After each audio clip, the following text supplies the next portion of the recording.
As you settle into comfort, feel your breathing gradually slow and deepen. Your surroundings begin to fade as your imagination awakens.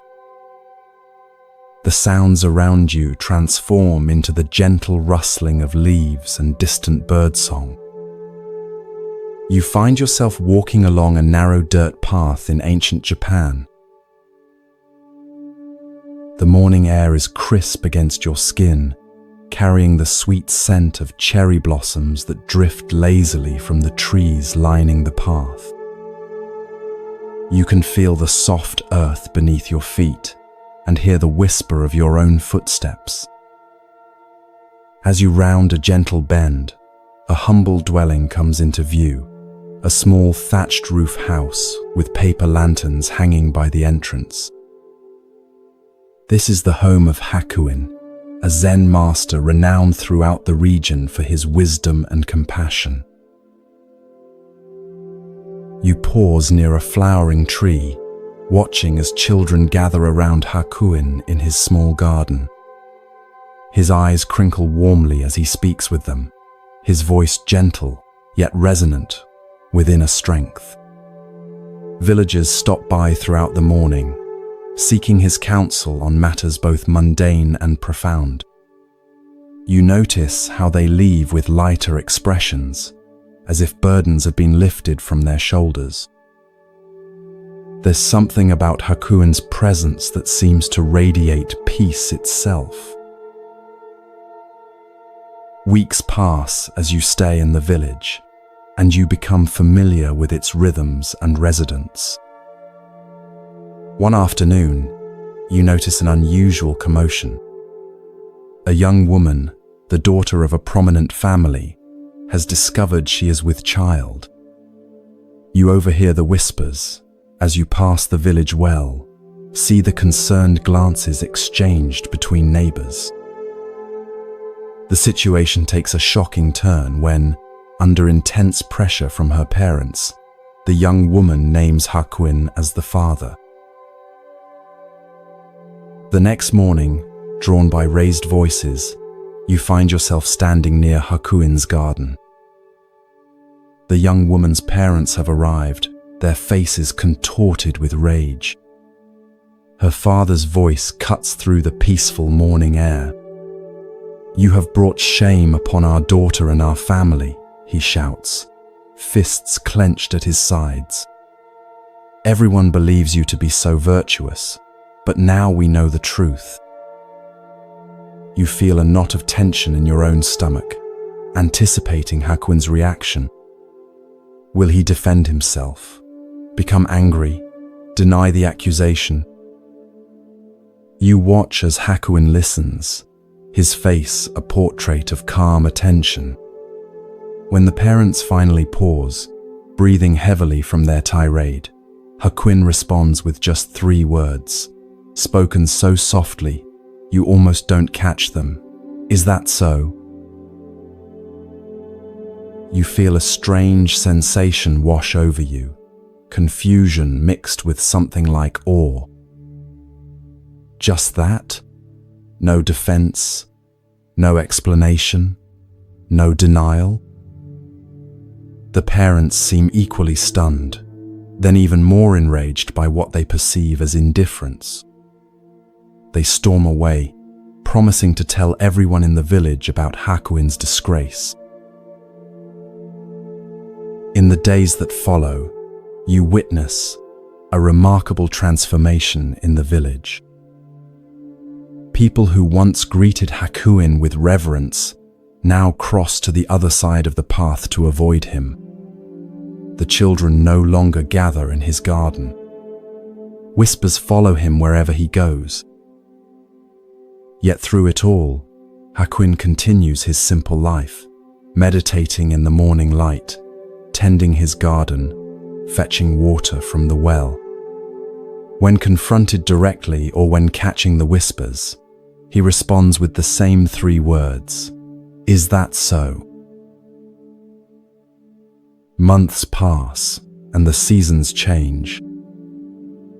Cherry blossoms give way to the lush greens of summer, then to autumn's golden hues. One winter morning, as snow falls softly outside, you hear a firm knock at Hakuin's door. The young woman has given birth, and her parents have brought the infant to Hakuin. Standing nearby, you feel the cold air against your face as you watch this scene unfold. "Since you are the father, you must take care of your child," they declare, thrusting the swaddled baby into his arms before turning away, their footsteps crunching in the fresh snow. As they disappear down the path, you expect to see despair, or at least concern, on Hakuin's face. Instead, he looks down at the infant with tender eyes and says softly, "Is that so?" The baby whimpers, and without hesitation, Hakuin brings the child inside to the warmth of his humble home. You find yourself drawn to help as Hakuin adapts to caring for the infant. You watch him fashion a cradle from a basket, carefully line it with soft cloth. You accompany him as he visits neighbors to obtain milk and learn about caring for a baby. His days, once filled with teaching and meditation, now revolve entirely around the needs of this small child. When villagers express shock or judgment, Hakuin simply responds, "Is that so?" Through changing seasons, you witness Hakuin's unwavering care for the child. You see him soothe the baby's cries in the middle of the night, fashion toys from simple materials, sing soft lullabies under the light of the moon. The baby's first smile, first tentative steps, all are met with Hakuin's quiet joy and presence. A full year passes in this way. Then one spring morning, as cherry blossoms again drift through the air, you notice the young woman and her parents approaching Hakuin's dwelling. Their faces are different now, drawn with shame rather than anger. You move closer, feeling your heart quicken with anticipation. The parents bow deeply before Hakuin, pressing their foreheads to the ground. "Master Hakuin," the father says, his voice breaking, "we have come to apologize and to tell you the truth. Our daughter has confessed that you are not the father of this child. The real father is a young man from the fish market. We are deeply ashamed of our accusations and the suffering we have caused you." The mother adds, "We have come to take the child back to our daughter, and we will tell everyone in the village the truth about your innocence." You watch Hakuin's face closely, searching for signs of resentment, relief, or vindication. You find none. With the same equanimity he has shown throughout this ordeal, Hakuin gently hands the child, whom he has cared for as his own for a full year, back to the grandparents. And as they express their profound regret and promises to restore his reputation, Hakuin responds with the same 3 words that have carried him through this entire journey. "Is that so?" Standing there in the soft morning light, witnessing this extraordinary demonstration of equanimity, you feel something shift within your own understanding. You begin to grasp the profound freedom that comes with Hakuin's response to life's circumstances, neither clinging to what is pleasant nor resisting what is difficult, but meeting each moment with open awareness. As you reflect on what you've witnessed, you realize that Hakuin's "Is that so?" was never indifference or resignation. It was the expression of a mind free from the tyranny of having to defend itself, explain itself, or identify with circumstances beyond its control. You recognize how differently you might have responded in his position, the energy you would have expended in defending your reputation, the resentment you might have harbored toward those who falsely accused you, the attachment you might have developed to a child you had cared for so deeply. You understand now that Hakuin's response reflects the Buddhist concept of upekkha, or equanimity, not a cold detachment, but a warm acceptance of reality as it unfolds. This is not about suppressing feelings, but finding a center of peace that remains steady, even as emotions rise and fall, like the depth of the ocean that remains calm, despite the waves on its surface. As you slowly return to your own reality, bring with you the question, where in your life might you respond with, "Is that so?" When someone criticizes you unfairly, when plans change unexpectedly, when circumstances seem unjust, can you meet these moments with Hakuin's equanimity? Can you observe your reactions without being defined by them? Can you find that still point within that remains untouched by the ever-changing circumstances of your life?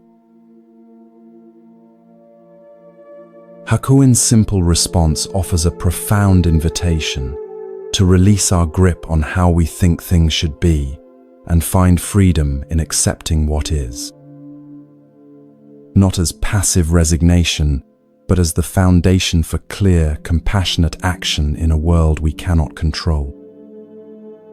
As you drift towards sleep, allow Hakuin's gentle wisdom to settle into your heart, creating space for this same equanimity to blossom in your own life.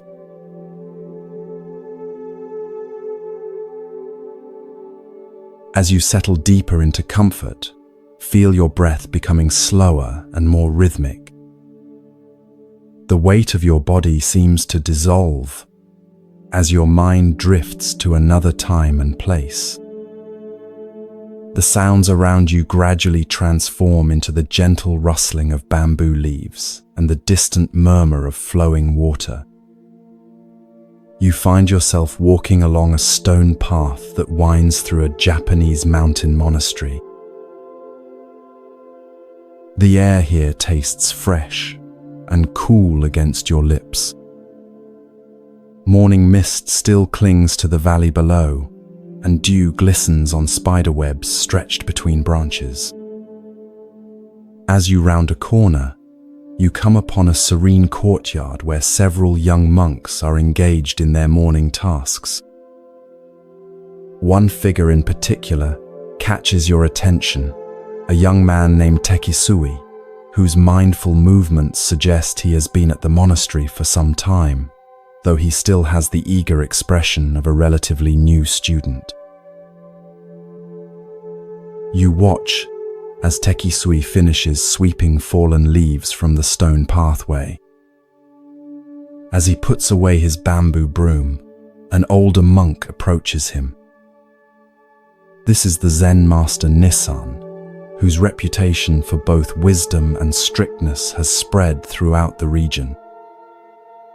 Though advanced in years, Nissan moves with surprising vigor, his eyes alert and penetrating beneath bushy white eyebrows.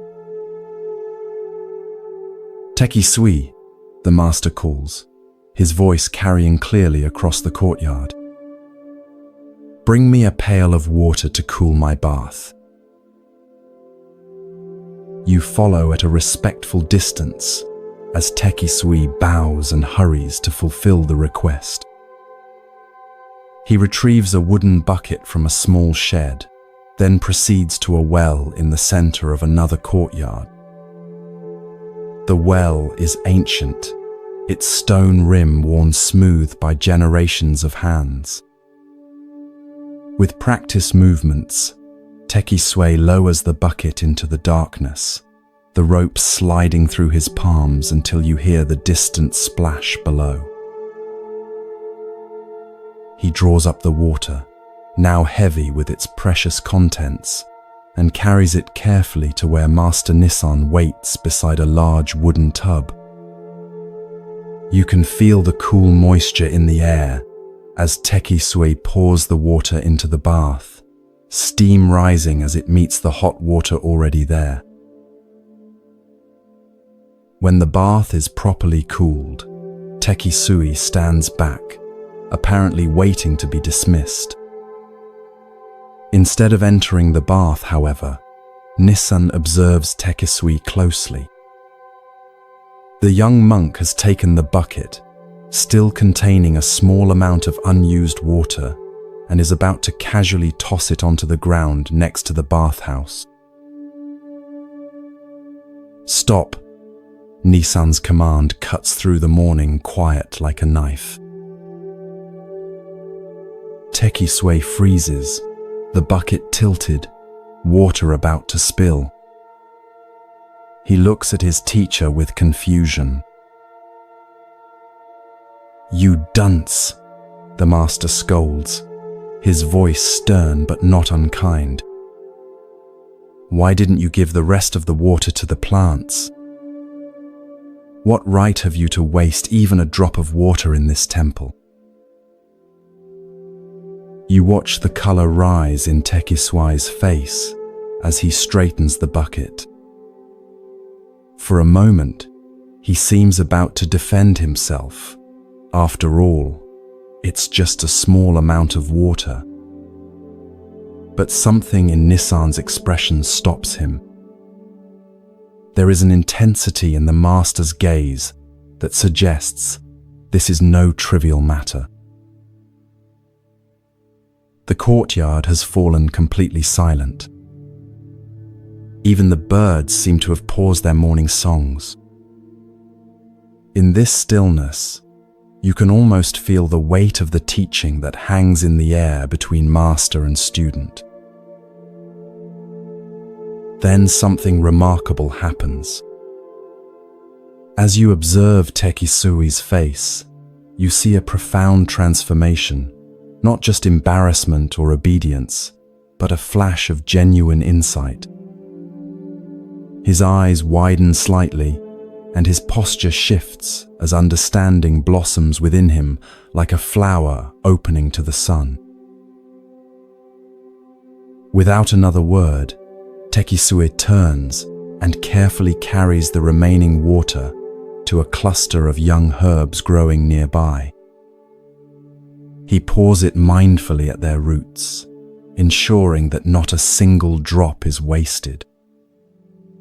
When he finishes, he turns back to Nissan and bows deeply, gratitude evident in every line of his body. "I understand now, Master," he says softly. Nissan nods once, satisfaction briefly crossing his weathered face.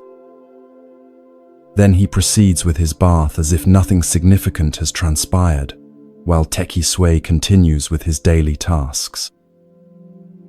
But you, as an observer, can sense that everything has changed for the young monk.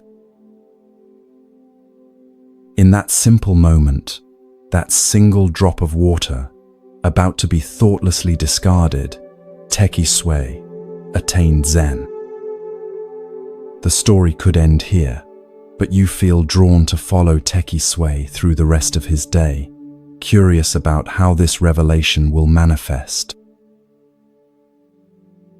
You notice immediately that something is different in how he moves through the monastery. As he helps prepare the midday meal, every grain of rice receives his full attention. When he washes the wooden bowls afterward, he uses precisely the amount of water needed, no more, no less. Even his footsteps seem more deliberate, as if he suddenly understands that each movement carries significance beyond its immediate purpose. Later, you overhear him speaking with another young monk, who asks why he has become so meticulous. Tekisui smiles and says, "Today, I learned that nothing is just a drop of water. In that drop is the entire universe." How we treat the smallest things reflects how we understand the largest things. Years later, when Tekisui becomes a teacher himself, he changes his name to Tekisui, which means a drop of water. The simple lesson by the bath becomes the foundation of his teaching, a reminder that in Zen, enlightenment often comes not through grand revelations, but through mindful attention to the most ordinary aspects of daily life. As you gradually return to your own reality, consider the drops of water in your own life, those seemingly insignificant resources, moments, or opportunities that you might be overlooking or discarding without thought. Perhaps it's the last few minutes before you fall asleep, the leftovers from a meal, a brief exchange with a stranger, or even the unconscious patterns of your breathing. Tekisui's story reminds us that mindfulness isn't about grand spiritual experiences, but about bringing full awareness to even the smallest actions. When we waste water, or food, time, energy, attention, we aren't just being careless with physical resources, we're revealing a fundamental misunderstanding about the interconnected nature of all things. Each drop of water comes from somewhere and goes somewhere. Nothing exists in isolation. Nothing is truly insignificant. In Zen practice, this awareness extends to every aspect of life. The way you wash your face in the morning, how you prepare a meal, the attention you bring to cleaning your home, all become opportunities for practice. All contain the entirety of the Buddhist path. As the 13th century Zen master Dogen taught, to study the Buddha way is to study the self. To study the self is to forget the self. To forget the self is to be actualized by myriad things. As you drift towards sleep, bring gentle awareness to the sensation of your breathing, each inhalation and exhalation like a precious drop of air being received and released. Notice how your consciousness naturally shifts when you pay this kind of attention. Perhaps you too might discover, like Tekisui, that the path to profound wisdom often begins with the most ordinary of moments, with just a single drop of water.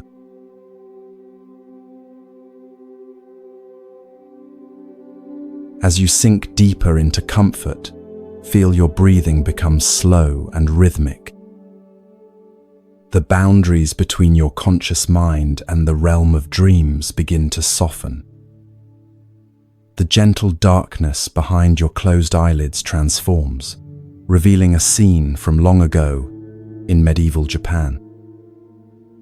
You find yourself walking along a winding mountain path as the late afternoon sun filters through ancient cedar trees. The path leads to a small hermitage perched on a hillside overlooking a misty valley. This is the dwelling of Basue Tokusho, a renowned Zen master known throughout the region for his direct, penetrating teachings and his compassion for all seekers, regardless of their background or status.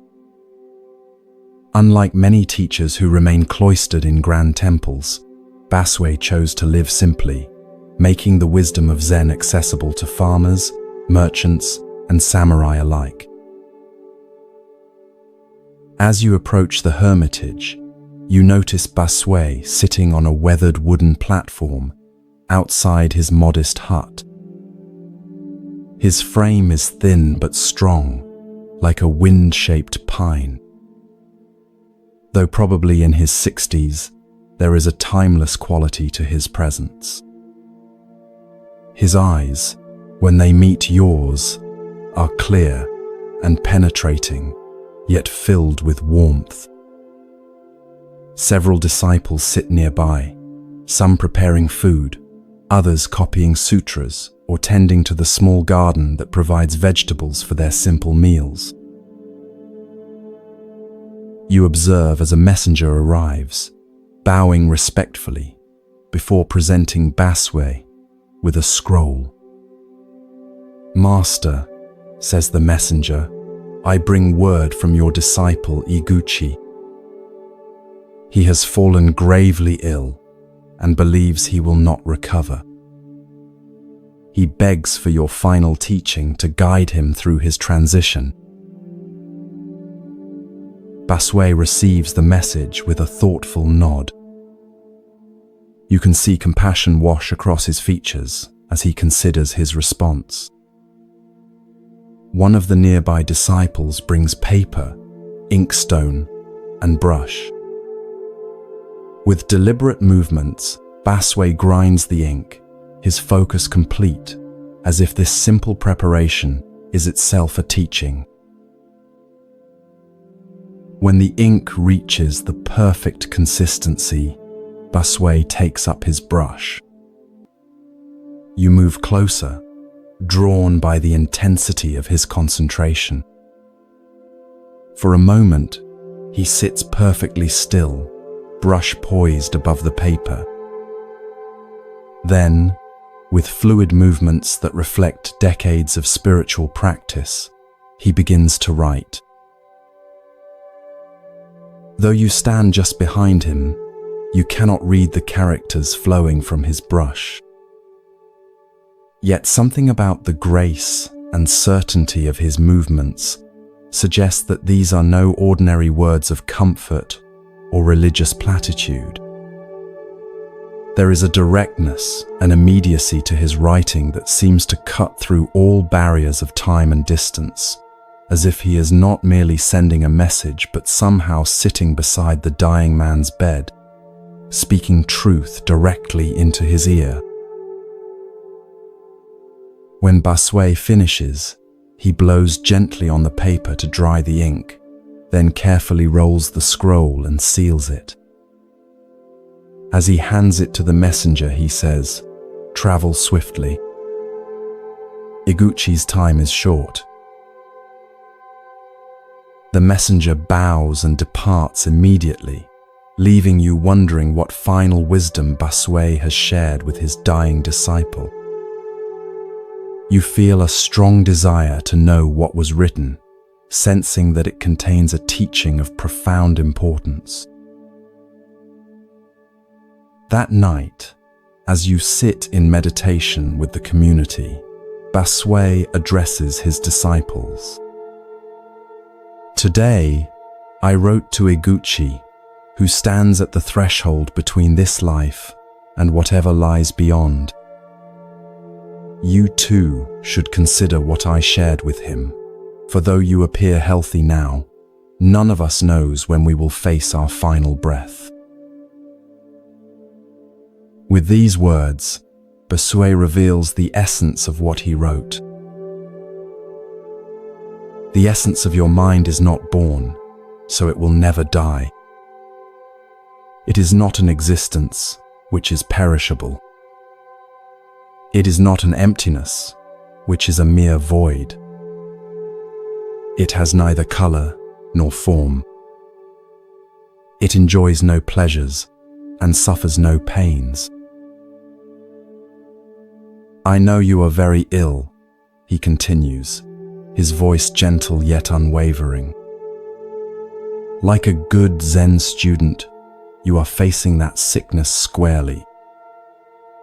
You may not know exactly who is suffering, but question yourself, what is the essence of this mind? Think only of this. You will need no more. Covet nothing. Your end, which is endless, is as a snowflake dissolving in the pure air. A profound stillness settles over the room as these words hang in the air. You feel their impact, not just intellectually, but physically, a subtle shift in the quality of your presence, as if some habitual tension has momentarily released. Though you may not fully grasp the ultimate meaning of Baswe's teaching, you sense its power to transform fear into peace, contraction into openness. Later, you learn that when the messenger arrived at Iguchi's bedside and read Basui's letter, the dying man's face transformed. The lines of pain and anxiety softened, replaced by a subtle smile of recognition. He died that night, his body relaxed, his breathing calm until the very end. Those present reported that the room itself seemed filled with a quiet radiance that remained even after his final breath. As the days pass, and you continue your stay near Basui's hermitage, you find yourself returning again and again to the words of his letter. The essence of your mind is not born, so it will never die.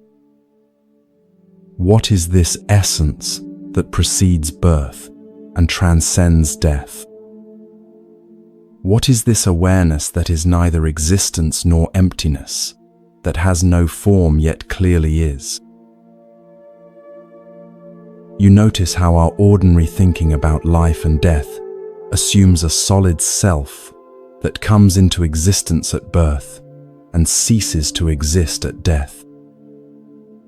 We imagine ourselves as separate entities, navigating through time and space, accumulating experiences, possessions, relationships, and identities, all of which we fear losing when death comes.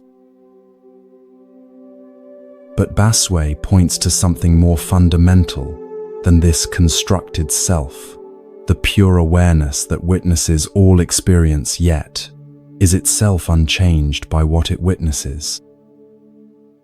This awareness has no beginning or end. It is not a thing that can be born or die. It has no form or color, feels no pleasure or pain. Yet it is not nothing, not mere emptiness or void. It is the luminous cognizance that knows all forms while remaining formless itself. When Basui instructs his dying disciple to ask, "What is the essence of this mind?" he is not suggesting an intellectual investigation, but a direct turning of awareness back upon itself. This simple yet profound inquiry has the power to cut through all our complex narratives about who we are and what happens when we die. It points us toward the deathless nature of our most essential being.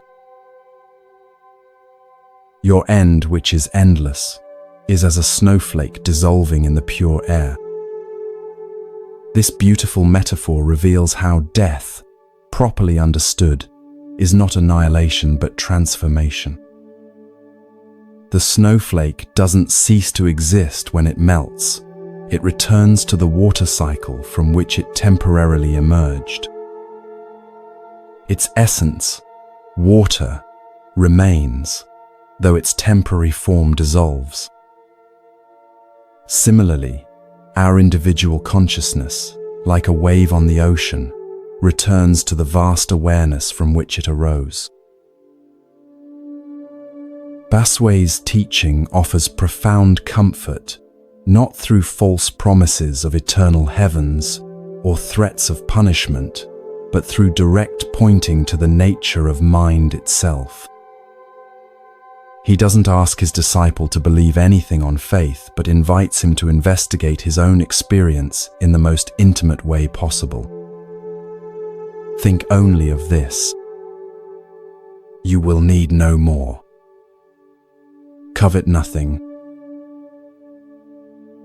As you gradually return to your present reality, consider how this teaching might transform your own relationship with impermanence. We all face moments of ending, not just the final ending of death, but countless small endings throughout our lives. Relationships change, careers conclude, physical abilities diminish, cherished possessions break or disappear. Each of these endings offers an opportunity to ask Basui's essential question: what is the essence of this mind that witnesses all these changes? Rather than turning away from the reality of impermanence, Basui invites us to look directly into it, to discover within the very fabric of change something changeless. Not as an escape from the human experience of loss, but as a profound reconciliation with the true nature of existence. Like the dying Iguchi, we too might find that facing directly what we most fear becomes the doorway to our deepest peace. For, as Basui reminds us, the essence of your mind is not born, so it will never die.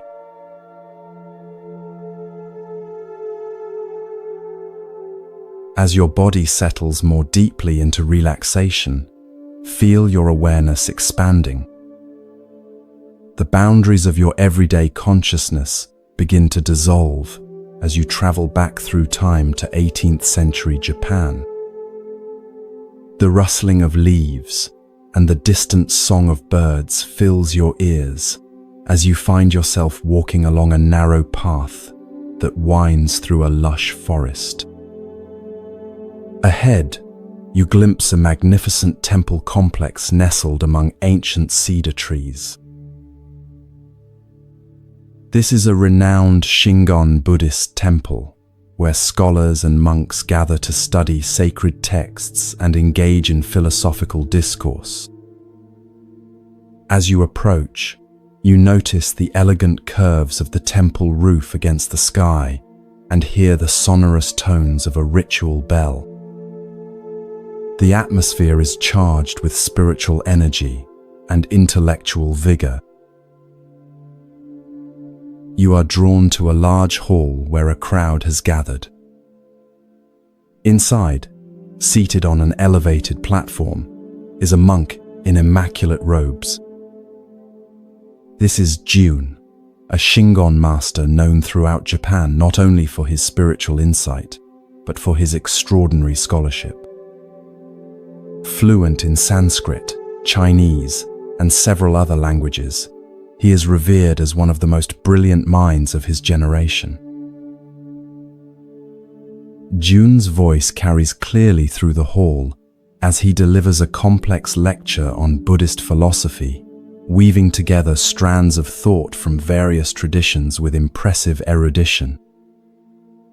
The assembled students, mostly monks and a few scholarly lay people, listen with rapt attention, occasionally nodding in appreciation of a particularly insightful point. You notice how they lean forward when he speaks, as if physically drawn to the knowledge he offers. After the lecture concludes, the students bow deeply and begin to disperse. You follow Jun as he returns to his private quarters, a simple room despite his elevated status. As he settles at his desk to review some ancient texts, a temple attendant appears at the door. "Master Jun," the attendant says with a bow, "a letter has arrived for you." He presents a simple scroll sealed with wax. Jun takes the scroll and carefully breaks the seal. As he reads, a subtle change comes over his face, a softening around the eyes, a slight smile playing at the corners of his mouth. You sense that this is no ordinary correspondence. "It is from my mother," he says quietly. almost to himself. Though he is now in his 50s, a respected master with hundreds of disciples, there is something childlike in his expression as he holds the letter. You find yourself able to read the letter over his shoulder, drawn into this intimate exchange between mother and son. The handwriting is simple but clear, the paper modest. The letter begins with tender inquiries about his health and expressions of maternal pride. But then, it takes an unexpected turn. Son, I do not think you became a devotee of the Buddha because you desired to turn into a walking dictionary for others, she writes. There is no end to information and commentary, to glory and honor.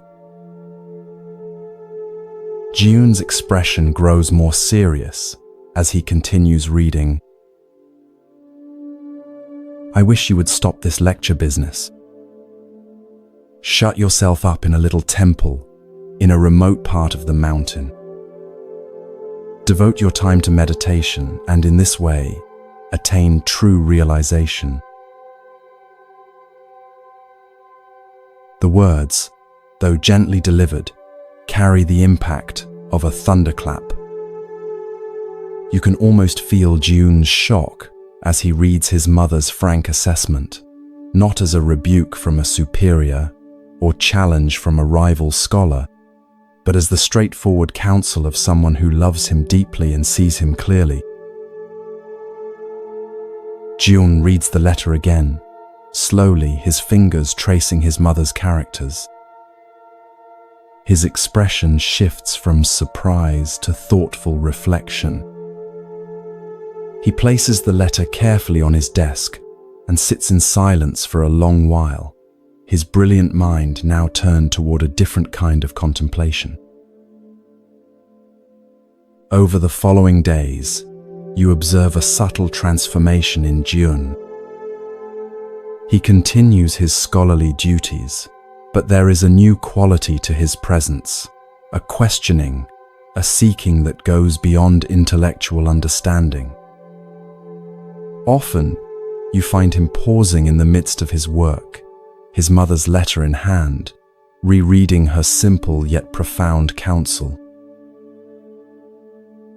A walking dictionary, he murmurs to himself one evening.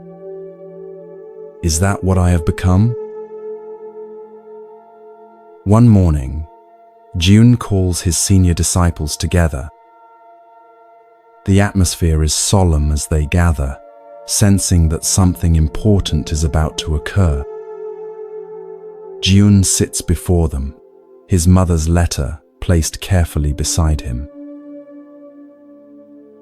I have received wisdom from an unexpected source, he tells them, his voice steady but touched with emotion. My mother, who has never studied the sutras or engaged in scholarly debate, has nonetheless seen what I have been unable to see, that I have mistaken the finger pointing at the moon for the moon itself. He reads his mother's letter aloud, and you observe the reactions of his disciples: surprise, confusion, perhaps even a touch of resistance. They have built their identities around being students of the great scholar Jiun. What does this mean for them? I will complete my current teaching obligations, Jiun continues, but then I must follow this guidance. I will withdraw to a small temple in the mountains to devote myself to meditation. Some of you may wish to join me. Others may choose to continue your scholarly pursuits elsewhere. Both paths have value, but I now see that my own path must shift. True to his word, Jiun eventually withdraws from his prominent position. You find yourself following him to a tiny, neglected temple high in the mountains, days away from the nearest village. Here, surrounded by towering trees and visited occasionally by deer and other forest creatures, June establishes a simple practice community. The daily schedule is austere, rising before dawn for meditation, simple meals, work in the temple garden, more meditation. Gone are the elaborate lectures and prestigious visitors. In their place is a profound silence, broken only by the sounds of nature and the minimum of human speech required for communal living. One evening, as sunset bathes the mountains in golden light, you find June sitting on a stone overlooking the valley below. His face, once animated primarily by intellectual excitement, now reflects a different quality, a stillness, a presence that seems to extend beyond his physical form. The transformation is subtle but unmistakable. A young monk approaches hesitantly. "Master," he asks, "do you ever miss your life of scholarship and recognition?" June smiles, his eyes reflecting the golden light. "What my mother helped me to see," he replies, "is that knowledge without realization is like a magnificent map that one studies endlessly without ever taking the journey. I don't regret creating the map. It has value. But now I walk the actual path, and I discover that the territory is both simpler and more profound than any map could indicate." As darkness falls and you gradually return to your present awareness, consider the wisdom of June's mother. Though lacking formal education, she possessed the clarity to see what her accomplished son could not, that he had become entangled in the web of intellectual understanding at the expense of direct realization. This story illuminates a danger that exists on many spiritual paths, the confusion of knowledge about reality with the direct experience of reality itself. Buddhism, particularly in its more scholarly forms, can become an elaborate intellectual structure that actually distances us from the very awakening it was designed to facilitate. We can know everything about meditation, mindfulness, and enlightenment without ever genuinely practicing or experiencing these realities. The Zen tradition offers a powerful corrective to this tendency through its emphasis on direct experience beyond concepts. As the famous saying goes, the finger pointing to the moon is not the moon. The teachings, practices, and philosophies of Buddhism are merely fingers pointing toward the reality of our own awakened nature. If we fixate on the finger, becoming walking dictionaries of spiritual information, we miss the luminous reality to which it points. Notice how June's mother didn't criticize his scholarly work as worthless. Rather, she reminded him of his original motivation, not to accumulate knowledge or recognition, but to realize the truth of Buddha's teaching in his own experience. Her advice came not from a place of judgment, but from love and a simple wisdom that could see beyond the impressiveness of her son's accomplishments to what was missing in his development. As you drift towards sleep, consider where in your own life you might be mistaking information for transformation. Perhaps you've read many books on mindfulness or meditation but rarely find time to practice. Maybe you can explain complex spiritual concepts to others, but haven't allowed these truths to penetrate your own heart. Or perhaps, like June, You've become so identified with your knowledge that you've lost touch with the simple, direct experience of being itself. Let Jun's mother whisper to you as she did to her son, there is no end to information and commentary, to glory and honor. True peace, true awakening, comes not from what we know, but from how deeply we have allowed ourselves to be transformed by that knowing. Sometimes the wisest voice is not the most educated or celebrated, but the one that speaks from simple clarity and compassionate truth. Sometimes that voice comes from within us, if only we would create enough silence to hear it.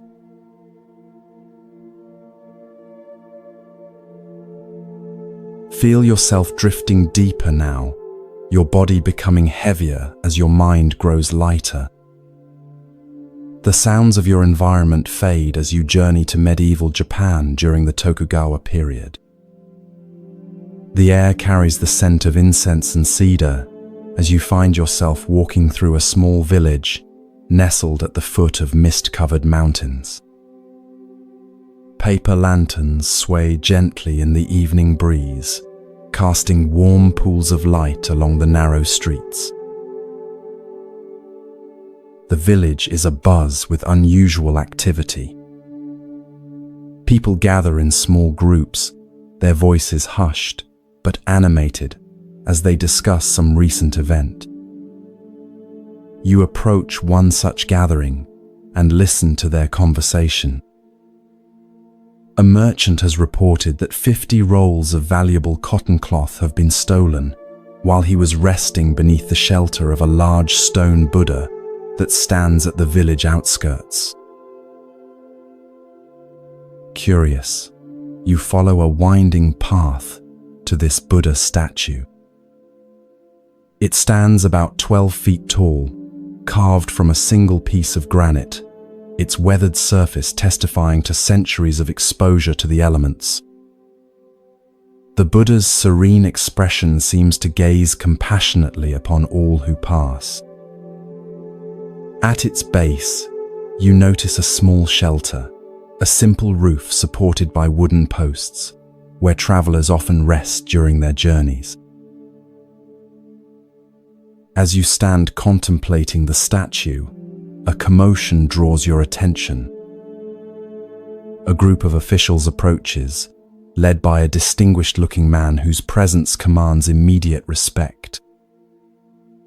This is Judge Oka, renowned throughout the region for his wisdom and unconventional methods of solving crimes.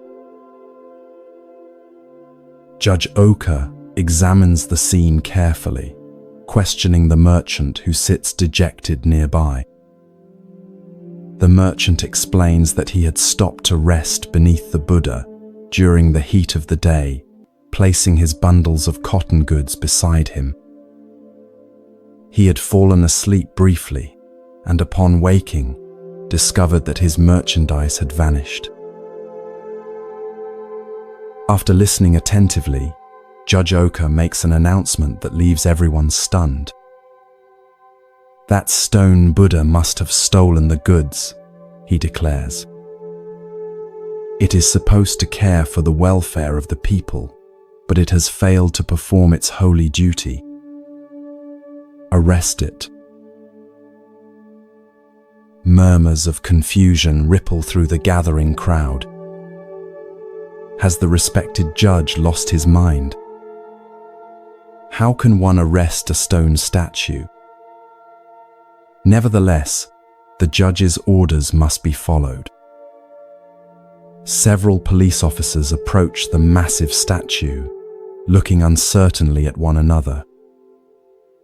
With evident discomfort, they formally announce that the Buddha is under arrest and begin the absurd task of securing ropes around the immovable figure. Word of this extraordinary event spreads rapidly through the village and surrounding areas.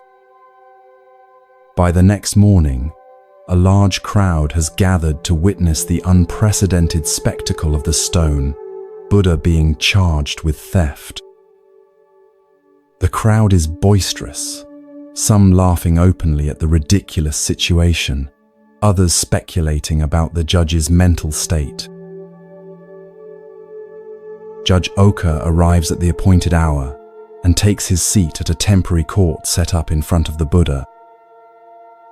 Instead of proceeding with the case, however, he suddenly turns his attention to the noisy spectators. His expression transforms from judicial solemnity to stern disapproval. "What right have you people to appear before the court laughing and joking in this manner?" he demands, his voice cutting through the chatter. "You are in contempt of court and subject to a fine and imprisonment." The crowd falls instantly silent, their amusement replaced by alarm. Being charged with contempt of court is no small matter in this era. Many bow their heads, offering hurried apologies for their disrespectful behavior. Judge Oka regards them sternly for a moment longer, then announces, "I shall have to impose a fine on you all." A collective murmur of distress rises from the crowd. Many are simple farmers or merchants who can ill afford additional expenses. But then the judge continues, "However, I will remit the fine on one condition. Each of you must bring one roll of cotton cloth to the court within 3 days. Anyone failing to do this will be arrested." You watch as understanding dawns on some faces in the crowd. This unusual penalty seems to have a purpose beyond mere punishment. But most simply nod in acceptance, relieved that they can avoid more severe consequences.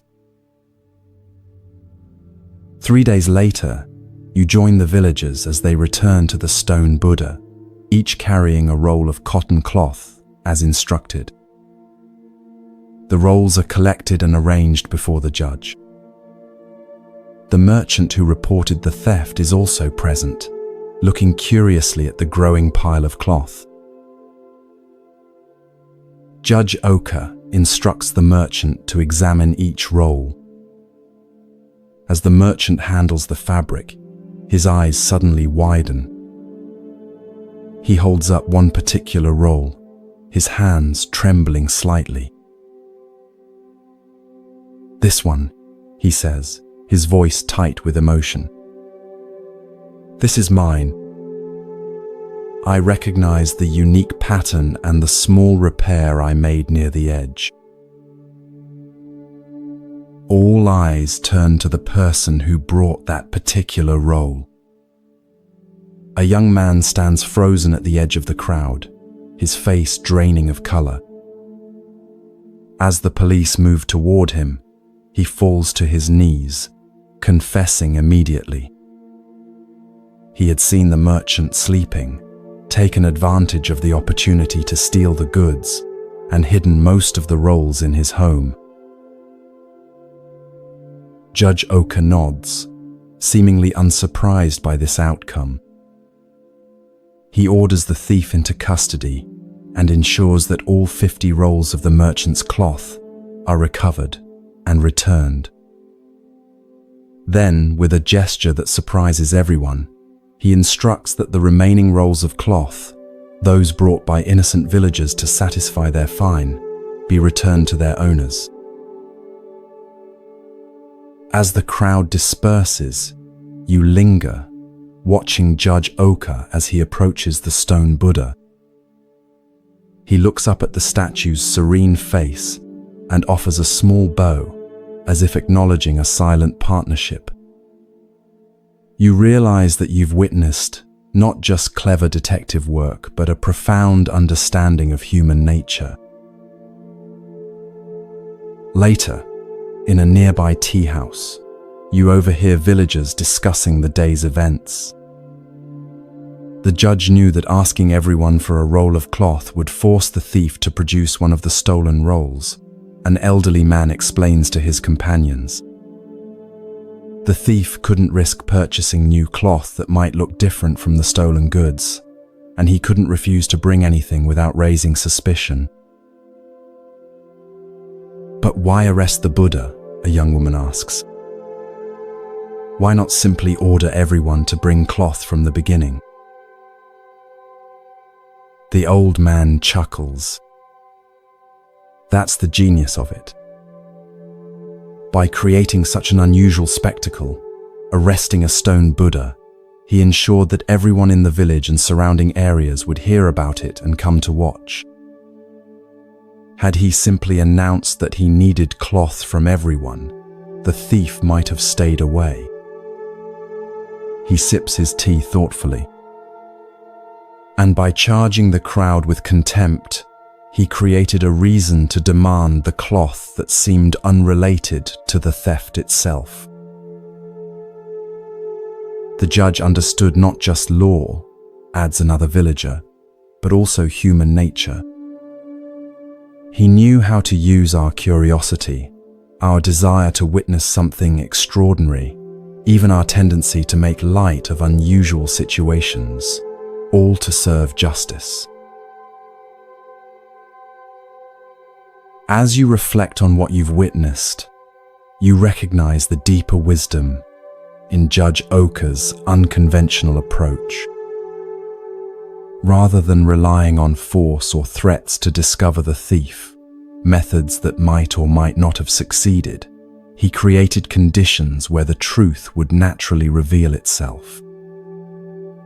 Like a skilled Zen master, he understood that direct confrontation often creates resistance, while indirect methods can lead to revelation.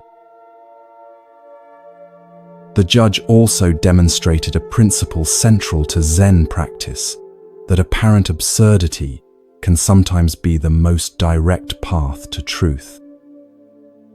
The notion of arresting a stone Buddha was, on its face, ridiculous. Yet this very absurdity created the perfect conditions for truth to emerge.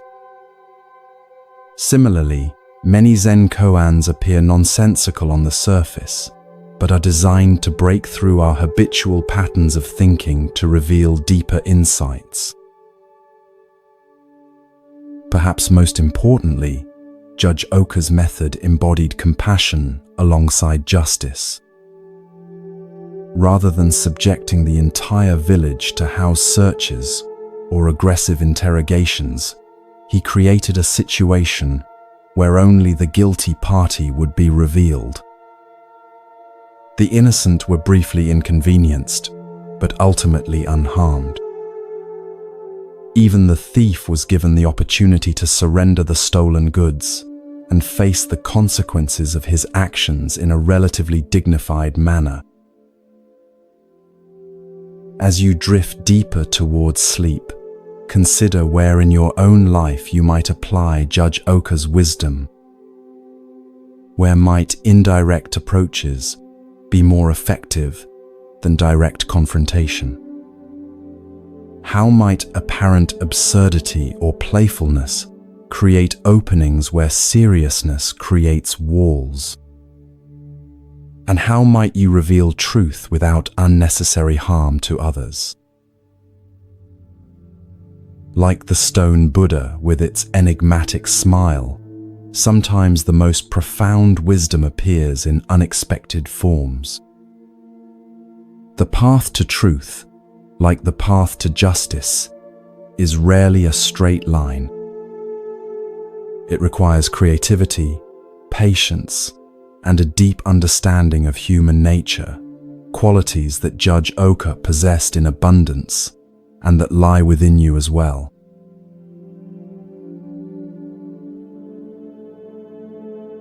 Feel your body becoming heavier as your mind drifts deeper into relaxation. The boundaries between waking and dreaming begin to blur as you find yourself transported to a small farming village in ancient Japan. The air carries the earthy scent of rice fields and wood smoke as you walk along a narrow path winding between modest thatched homes. Children play with simple toys in the dirt, while adults tend to their daily tasks with practiced hands. You notice that despite the village's evident poverty, a small temple sits at its center, a humble wooden structure, but clearly built and maintained with care. From where you stand, you can see through its open doors to an altar where a bronze Buddha statue rests, its metal surface gleaming softly in the light of butter lamps. Villagers occasionally pause in their work to bow respectfully as they pass by the temple, some stopping briefly to offer a simple prayer. Among the villagers, one man draws your attention. Unlike the others, whose weathered faces reflect lives of hardship balanced with simple joys, this man's expression carries a peculiar intensity. He moves with purpose, his eyes often drawn to the temple as he goes about his work. Something about his demeanor suggests a complicated relationship with the sacred building and what it contains. As twilight approaches and the village activity quiets, you watch this man approach the temple. He removes his sandals and enters with a deep bow. From your vantage point, you can see him kneel before the Buddha statue, his head bowed in apparent devotion. He lights incense, its fragrant smoke curling upward in delicate spirals. He seems to be praying with unusual fervor, occasionally touching his forehead to the ground in prostration. This continues for some time, until the temple is empty of other visitors. As darkness falls outside, something unexpected happens. The man looks around carefully to ensure he is alone, then reaches into his sleeve and pulls out a small container. With deliberate movements, he opens it to reveal what appears to be black ink. To your astonishment, he dips his finger into the ink and reaches toward the Buddha statue's face. With careful precision, he paints the Buddha's nose black. You watch in bewilderment, trying to understand this strange act. Is it vandalism? Sacrilege? But the man's expression shows no malice. If anything, there's a curious mixture of reverence and mischief in his eyes. When he finishes, he bows deeply once more and leaves the temple as respectfully as he entered, returning to his home in the gathering darkness. The next morning, the village stirs with excitement and concern. The Buddha statue's black nose has been discovered, and people gather at the temple, their voices a mixture of outrage and bewilderment. Who would dare to deface the sacred image? What might this sacrilege mean for the village? Will the gods send misfortune as punishment? The village headman decides to keep watch that night. Hidden in the shadows of the temple, he waits patiently for the culprit to return. Sure enough, as midnight approaches, the same man enters, performs his devotions, and once again carefully repaints the Buddha's nose, which had been cleaned earlier that day. The headman steps from the shadows. "Why are you doing this?" he demands, his voice stern but controlled. "Do you not fear the consequences of defacing our sacred Buddha?" The man turns, startled but not afraid. After a moment of silence, He speaks with unexpected sincerity. Honored headman, I mean no disrespect.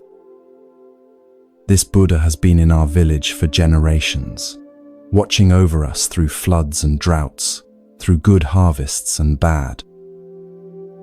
I paint his nose black because I wish him to remain with us. The headman's brow furrows in confusion. How does painting the Buddha's nose black keep him with us? 3 villages away, the man explains, there is a wealthy town with a grand temple. I have heard their priests speak of acquiring our Buddha for their collection, saying it is wasted in such a poor village. But who would want a Buddha with a black nose? By making him imperfect in their eyes, I make sure he remains perfect for our needs, here, among those who truly love him, not for his beauty but for his presence in our lives. The headman stands silent, absorbing this unexpected explanation. What had seemed like desecration now reveals itself as an act of profound, if unorthodox, devotion. After careful consideration, he nods slowly. Your heart is pure, though your methods are strange. The Buddha sees intention, not appearance. But from now on, let us find another way to protect our temple treasure. In the days that follow, the village devises a simpler solution. They remove the valuable bronze Buddha to a safe hiding place and replace it with a wooden replica. The black-nosed original is brought out only for special ceremonies. Its imperfection, now understood by the villagers as a mark of their community's unique relationship with the divine. What began as a seeming act of irreverence has transformed into a deeper understanding of true reverence. As this story settles into your awareness, consider its subtle wisdom about the nature of true devotion. On the surface, painting the Buddha's nose black appears disrespectful, a violation of the conventional ways we honor what we consider sacred. Yet beneath this apparent irreverence lay a deeper reverence, a sincere desire to keep the Buddha present in the community that truly valued him. This paradox, that apparent irreverence can sometimes contain profound reverence, appears throughout the Zen tradition. Consider the famous Zen saying, "If you meet the Buddha on the road, kill him." On its face, this appears shockingly irreverent. Yet its deeper meaning points to the danger of becoming attached to external forms and symbols of enlightenment rather than realizing the Buddha nature within yourself. Sometimes, what appears to be spiritual irreverence is actually a protection against the more subtle sacrilege of mistaking the finger for the moon, the symbol for what it symbolizes. The villager with his pot of black ink understood something that the wealthier temple with its collection of perfect statues did not, that the value of the Buddha image lay not in its artistic perfection or material worth, but in its living presence within a community of sincere practitioners. By making the statue imperfect, in conventional terms, he preserved its perfect function to serve as a focus for genuine devotion. In your own spiritual practice, notice where you might be confusing outer perfection with inner sincerity. Perhaps you've been hesitant to meditate because you can't sit in perfect posture for extended periods. Maybe you've avoided certain practices because you can't perform them exactly as prescribed. Or perhaps you've judged your practice as inadequate because it doesn't match some idealized image of what spirituality should look like. The black-nosed Buddha reminds us that true reverence often lies in the sincerity of our intention rather than the perfection of our form. Sometimes, what appears as an imperfection from one perspective is precisely what makes something perfect for its true purpose. The crack in the temple bell that gives its ring a distinctive tone, the worn prayer beads that carry the devotion of generations in their smooth surfaces, the simple home altar that may not impress visitors but holds genuine meaning for the family. These imperfections can be the very markers of authentic spiritual life. As you drift deeper towards sleep, consider what black-nosed Buddhas might exist in your own life, those apparently imperfect elements that actually serve a perfect purpose.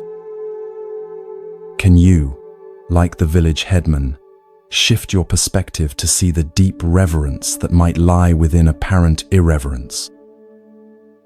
Can you recognize how what seems flawed from one perspective might be precisely what makes something valuable from another? Perhaps the greatest wisdom of the black-nosed Buddha is the reminder that the sacred doesn't need our protection nearly as much as it needs our sincere connection. The divine, in whatever form we understand it, is not diminished by a bit of black ink, but it might well be diminished by spiritual practices performed perfectly yet without heart. In your own way, with your own imperfect practice, you too honor the essence rather than merely the appearance of what is truly sacred.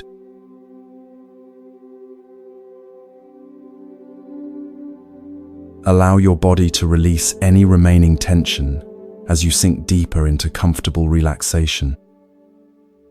The boundaries of time and space begin to dissolve as you find yourself transported to ancient India over 500 years ago. The air is warm and fragrant with the scent of tropical flowers as you approach a serene hillside known as Vulture Peak.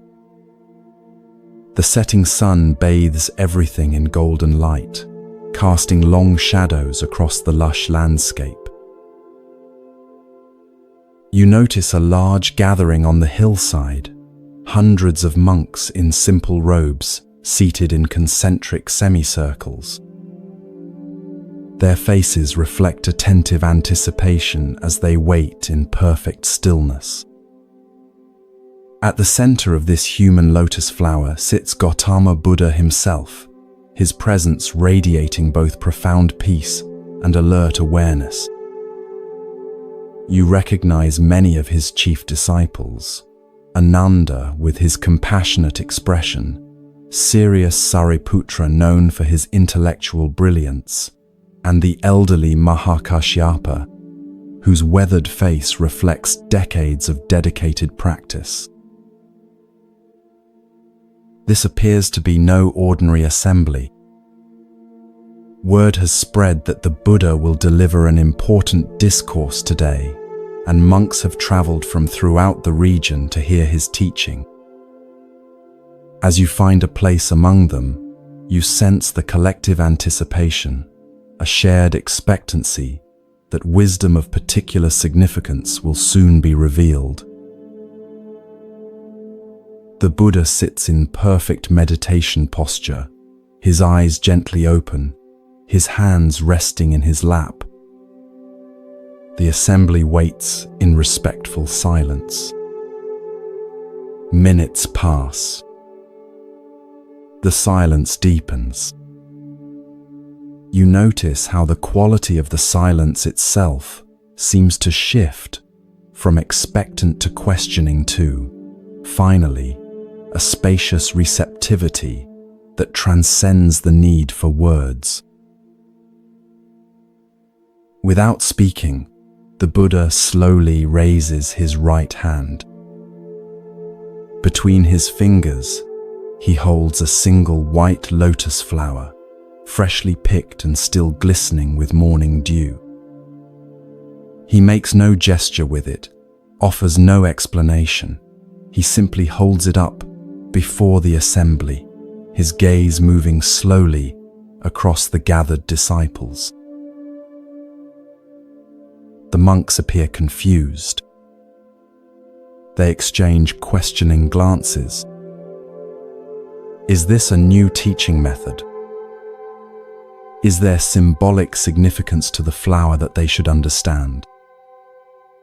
Is the Buddha waiting for a particular question before beginning his discourse? A subtle restlessness ripples through the assembly as the silent moments extend into minutes. Throughout the gathering, only one response emerges that differs from the general confusion. Mahakashyapa, seated near the front, looks at the Buddha and the flower, and his face breaks into a gentle smile. It's not a smile of amusement or even just appreciation, but one of profound recognition, as if through this wordless gesture, something essential has been perfectly communicated between master and disciple. The Buddha's eyes meet Mahakashyapa's, and his own face mirrors the smile. Then, finally breaking the silence, the Buddha speaks. I possess the true Dharma I, the marvelous mind of nirvana, the true form of the formless, the subtle Dharma gate that does not rest on words or letters, but is a special transmission outside of the scriptures. This I entrust to Mahakashyapa. With these words, something momentous has occurred, though many present don't yet realize it. In this seemingly simple exchange, the Buddha has transmitted the essence of Zen, acknowledging Mahakashyapa as the first patriarch of what will eventually become the Zen lineage. A teaching too profound for words has been passed through a silent understanding, through nothing more than a flower and a smile. As the assembly disperses, you notice some disciples gathering around Ananda, the Buddha's attendant, known for his perfect memory and detailed recounting of all the Buddha's teachings. What was the meaning of the flower? They ask. What did the master intend to convey? And why did he single out Mahakashyapa? Ananda, for once, has no explanation to offer.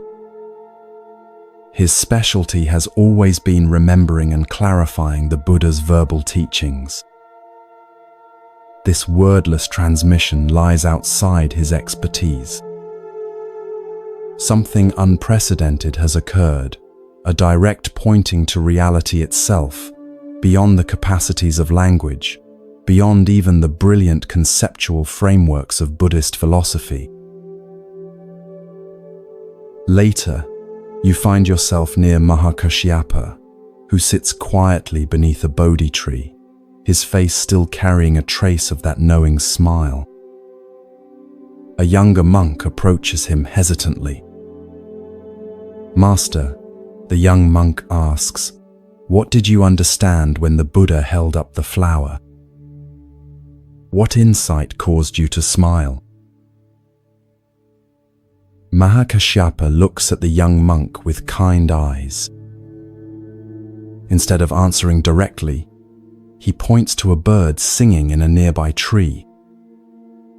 For a moment, they both listen to its clear, simple notes, piercing the evening air. Then Mahakashyapa asks, "Do you hear that?" "Yes, of course," replies the monk, clearly waiting for the explanation that will follow this seemingly irrelevant question. "That is your answer," says Mahakashyapa. The young monk's face, registers confusion, then frustration.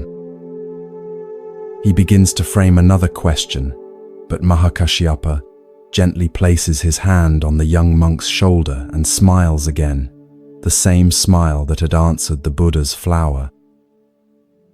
In that moment, something shifts in the young monk's expression.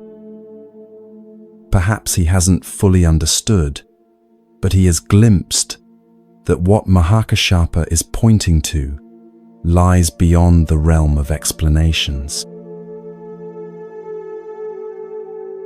This simple yet profound story marks what many consider the birth of Zen Buddhism.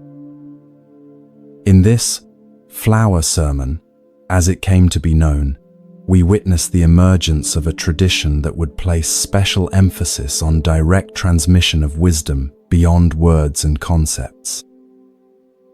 While other Buddhist schools developed elaborate philosophical systems and extensive commentaries on the sutras, Zen would maintain this focus on immediate, wordless insight, the direct perception of reality unmediated by conceptual thought. What was it that Mahakashyapa understood when he saw the Buddha's flower? What caused him to smile while others sat in confusion? The story itself refuses to explain, and this refusal is integral to its teaching. If Mahakashyapa's realization could be captured in words, the Buddha would simply have spoken those words rather than holding up the flower. The very point of the gesture was to indicate something that transcends verbal expression. Yet we might approach an understanding through what Zen would later call direct pointing. Perhaps Mahakashyapa saw not just a flower but flower nature in its completeness, the entire universe expressing itself as this particular flower in this particular moment. Perhaps he recognized that the flower, the Buddha, himself, and all of existence were not separate entities, but manifestations of a single, seamless reality. Perhaps he understood that the truth the Buddha had been teaching through countless sermons was fully present in this simple, wordless gesture, immediate, perfect, and complete. The smile itself is significant. It wasn't the smile of someone who has figured out a puzzle or grasped a new concept. It was the smile of recognition, the response of one who sees something so simple and obvious that it bypasses the thinking mind entirely. It's the smile that might arise when you suddenly recognize an old friend in a crowd, or when you awaken from a confusing dream to the clarity of ordinary reality. It's not about acquiring new knowledge, but about recognizing what has been present all along. This story reminds us that spiritual truth is not primarily a matter of accumulating concepts, refining beliefs, or mastering texts, though these may have their place. At its heart, spiritual awakening is about direct perception of reality as it is. The Buddha's flower didn't represent some abstract truth. It was itself the complete expression of the truth he had realized under the Bodhi tree. Mahakashyapa's smile didn't signify his understanding of a teaching about reality. It was the natural response of one who sees reality directly. As you drift towards sleep, consider where in your own life you might be seeking through concepts and words what can only be found through direct experience. Perhaps you've read many books about meditation without sitting in silence. Maybe you can explain spiritual principles eloquently while missing their lived reality. Or perhaps you've been waiting for some complex explanation when the truth is as simple and immediate as a flower held in the hand. The Buddha's flower continues to be held up across the centuries, inviting not understanding but recognition, not knowledge but direct seeing. Like Mahakashyapa, you too carry the capacity for that recognition, the ability to perceive, beyond all concepts and explanations, the simple wonder of existence as it expresses itself in each moment. And perhaps in that recognition, in your own way, at your own time, a smile might naturally arise, the smile that answers the flower's silent teaching with the heart's wordless understanding.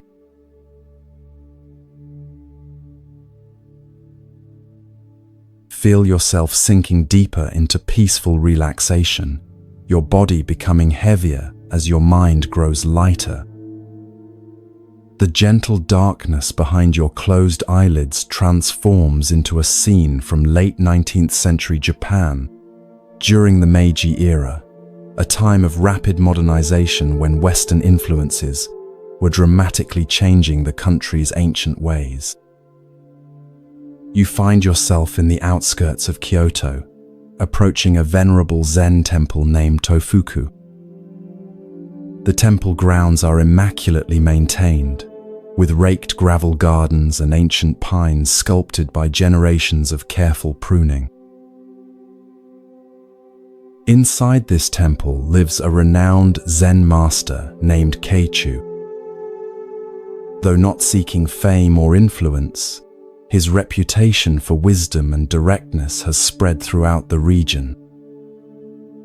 Many come seeking his guidance: monks, merchants, farmers, and occasionally even government officials. Keichu receives them all with the same unpretentious presence, offering each exactly what they need, often in unexpected ways. As you approach the temple gates, you notice unusual activity, attendants in formal dress arriving ahead of an important visitor. Their manner suggests someone of high rank is expected. You learn from conversation among temple monks that the governor of Kyoto, Kitagaki, has announced his intention to visit Master Keichu today. This is significant, as Kitagaki is known for his progressive policies and interest in preserving Japanese cultural traditions despite the rush toward westernization. The temple attendants seem somewhat nervous about this prestigious visit. They bustle about, ensuring everything is in perfect order. One monk carries a tray with the governor's calling card, an elegant piece of thick paper with Kitagaki, Governor of Kyoto, printed in fine calligraphy.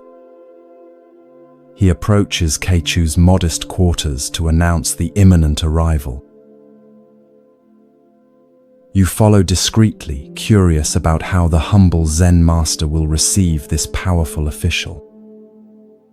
The attendant kneels outside Keichu's door, announces the visitor, and presents the calling card. From your vantage point, you can see Keichu glance at the card without picking it up. His weather-worn face remains impassive as he speaks words that shock the attendant. "I have no business with such a fellow. Tell him to get out of here." The attendant's face pales. Such a response to the governor could have serious consequences for the temple. Stammering apologies, he backs away, unsure how to convey this rejection to Kitagaki without causing offense. When the governor arrives minutes later, a dignified man in Western-style formal dress with traditional Japanese elements, the flustered attendant approaches him with visible anxiety. Bowing repeatedly, he explains the situation. "Your Excellency, there has been an unfortunate, misunderstanding. Master Keichu says he has no business with the governor of Kyoto and asks that you leave. To everyone's surprise, Governor Kitagaki doesn't appear angry. Instead, a thoughtful expression crosses his face. After a moment of reflection, he nods slightly. I see. My approach was incorrect. He takes back his calling card and, with a small pencil from his pocket, crosses out the words, Governor of Kyoto. Please take this back to Master Keichu, he says, handing the modified card to the attendant. Tell him Kitagaki requests the honor of his company. The attendant hurries back to Keichu's quarters, presenting the altered card with trepidation. This time, Keichu's reaction is entirely different. His face brightens with a warm smile as he reads the simple name. Ah, is that Kitagaki? I want to see that fellow. Within moments, the governor is welcomed into Keichu's modest room. You observe from a respectful distance as these two men, one a political leader in modern Japan, the other a keeper of ancient wisdom, sit together in animated conversation. The formality that typically surrounds the governor has vanished, replaced by the natural human connection of two individuals meeting without the barrier of titles or positions. Their laughter occasionally carries across the temple garden, suggesting a genuine meeting of minds rather than a formal official visit. Later, as Governor Kitagaki prepares to leave, you notice a subtle but significant change in his demeanor. He moves with the same authority as before, but there's a new lightness to his step, a clarity in his gaze that wasn't present when he arrived. Whatever transpired in his conversation with Keichu seems to have affected him deeply. Before departing, Kitagaki bows to Keichu with genuine respect, not the formal bow of a governor to a subject, but the bow of one human being to another whom he recognizes as a genuine teacher. Thank you for receiving Kitagaki, he says with a smile, emphasizing his name without his title.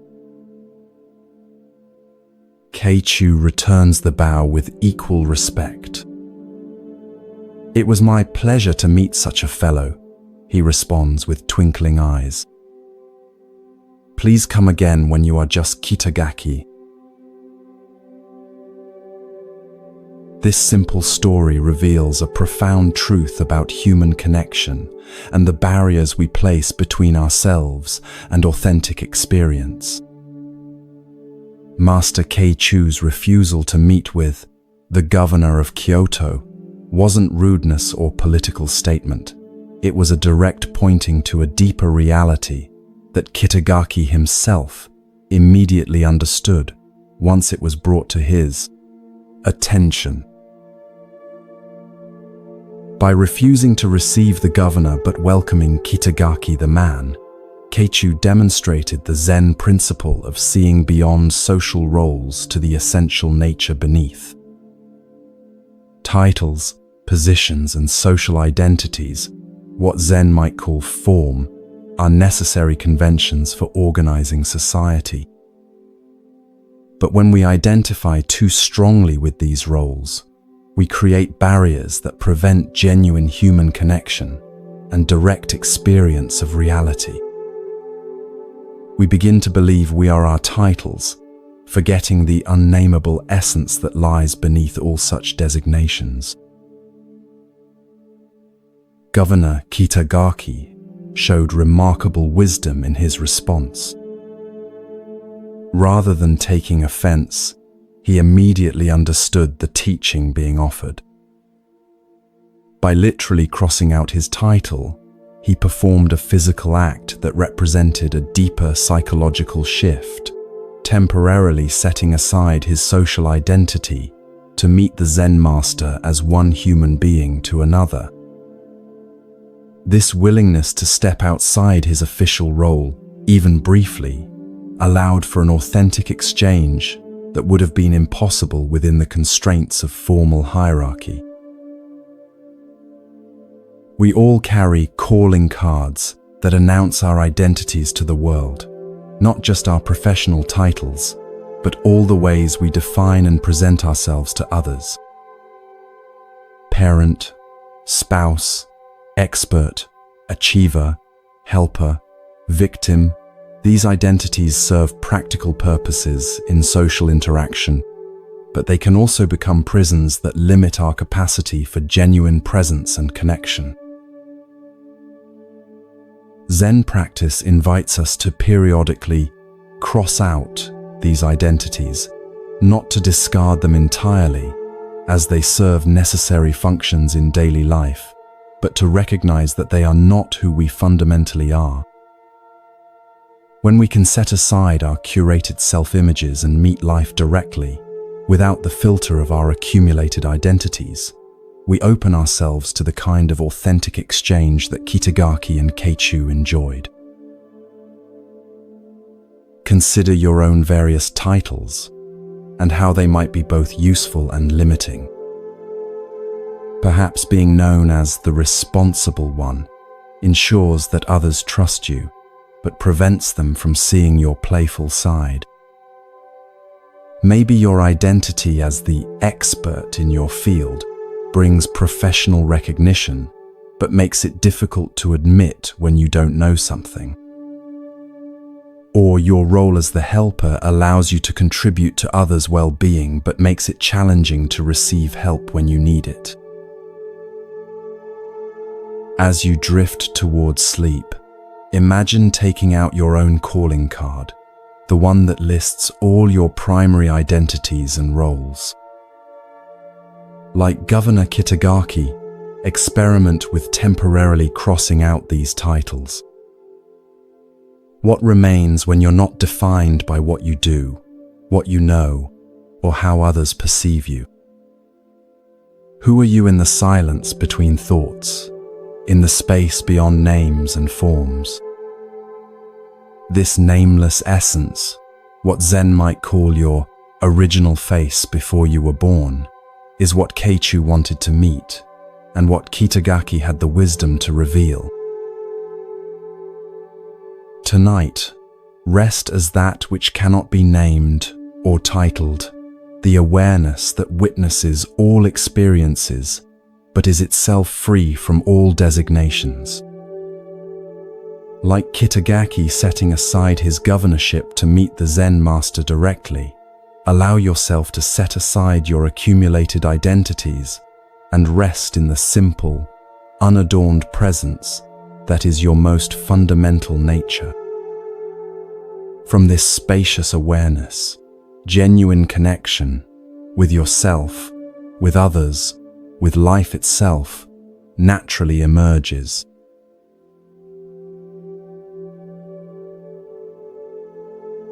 Feel your body becoming increasingly relaxed with each breath.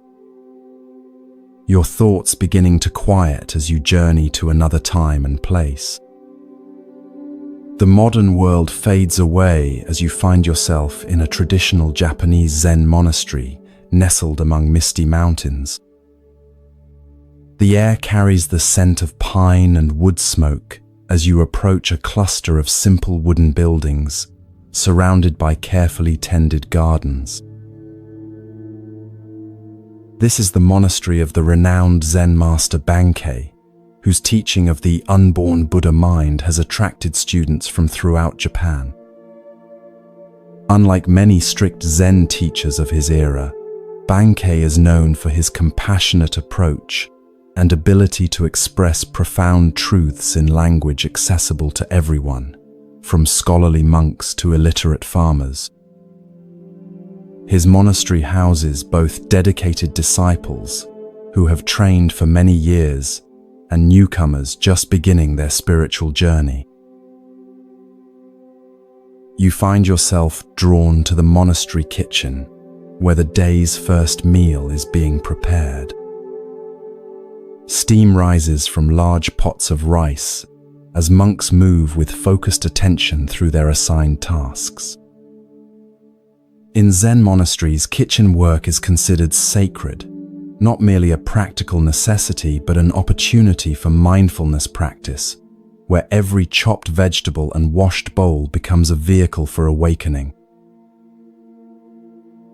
Overseeing this activity is a monk named Dayo, who serves as the tenzo, the head cook responsible for all meals. This is a position of significant responsibility in the monastery hierarchy. The tenzo must ensure that meals are nutritious, timely, and prepared with the utmost mindfulness, as the physical well-being of the entire community depends on his work. Dayo takes this responsibility seriously, his movements efficient and precise as he directs the kitchen activities. As preparations for the morning meal near completion, Dayo inspects each dish before it leaves the kitchen. One pot contains miso, the fermented soybean paste that forms the base of the daily soup. You notice a particular attention in Dairyo's examination of this dish. He seems to be checking its freshness with special care. According to monastery tradition, Bankei, as the abbot, is served first and separately from the other monks. His meals are prepared with special attention, not as a luxury but to support his teaching activities. This morning, as always, Dairyo personally arranges Bankei's tray, including a bowl of the fresh miso soup, before sending it to the master's quarters with a novice monk. Shortly afterward, the rest of the community gathers in the meditation hall for their meal, which begins and ends with ritual chants offering gratitude for the food. Eating takes place in mindful silence, with each monk fully present to the experience of nourishment. Later that morning, you observe an unusual scene outside the kitchen. Bankei himself approaches, carrying the tray from his breakfast. His expression is serious as he asks for Dairyo. When the head cook appears, Bankei holds out a bowl that still contains some soup. In the bottom of the bowl is a small dead lizard. A ripple of tension moves through the novice monks who have gathered to watch. Such a serious oversight, serving the master food containing something impure, could result in severe consequences. In the strict hierarchy of traditional Zen training, the head cook might be publicly reprimanded or even dismissed from his position. Dairyo approaches Bankei and looks at the dead lizard in the bowl. Without hesitation or defensiveness, he bows deeply. "I am sorry, Master," he says with genuine regret. Then, to everyone's astonishment, he takes the bowl from Bankei's hands, picks up the dead lizard, and eats it. He then drinks the remaining soup.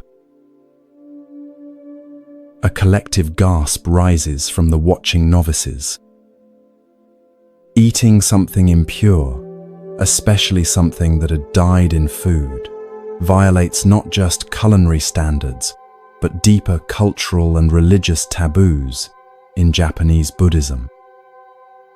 Dairyo's action seems incomprehensible. Bankei watches Dairyo with a still expression that reveals neither approval nor disapproval. After a moment of silence that seems to stretch into eternity, he simply nods once, and returns to his quarters without another word. No punishment is given, no further mention made of the incident. Later that day, you overhear several novice monks discussing what they witnessed. They are trying to understand the meaning of Dairyo's shocking action and Bankei's response. One suggests that Dairyo ate the lizard out of fear of punishment. Another believes it was a demonstration of extreme asceticism. A third wonders if it was simply a desperate attempt to hide the evidence of his mistake. An elder monk who has trained under Bankei for many years overhears their speculation and joins their circle. "You have all missed the point," he says quietly. "What you witnessed was neither fear, asceticism, nor deception.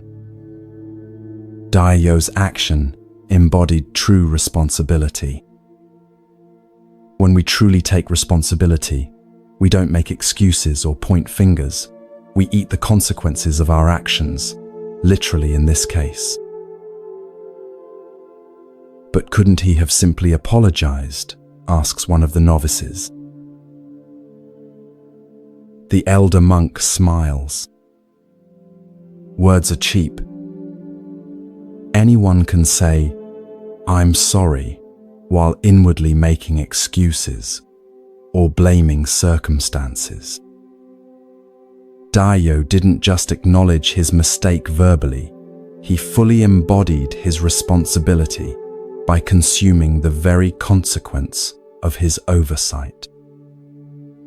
There was nothing left to discuss because the matter was completely resolved in that single action." Another novice speaks up. "Is that why Master Bankei said nothing more about it?" "Exactly," replies the elder. "When someone fully owns their mistake, without any trace of excuse or evasion, what more is there to say?"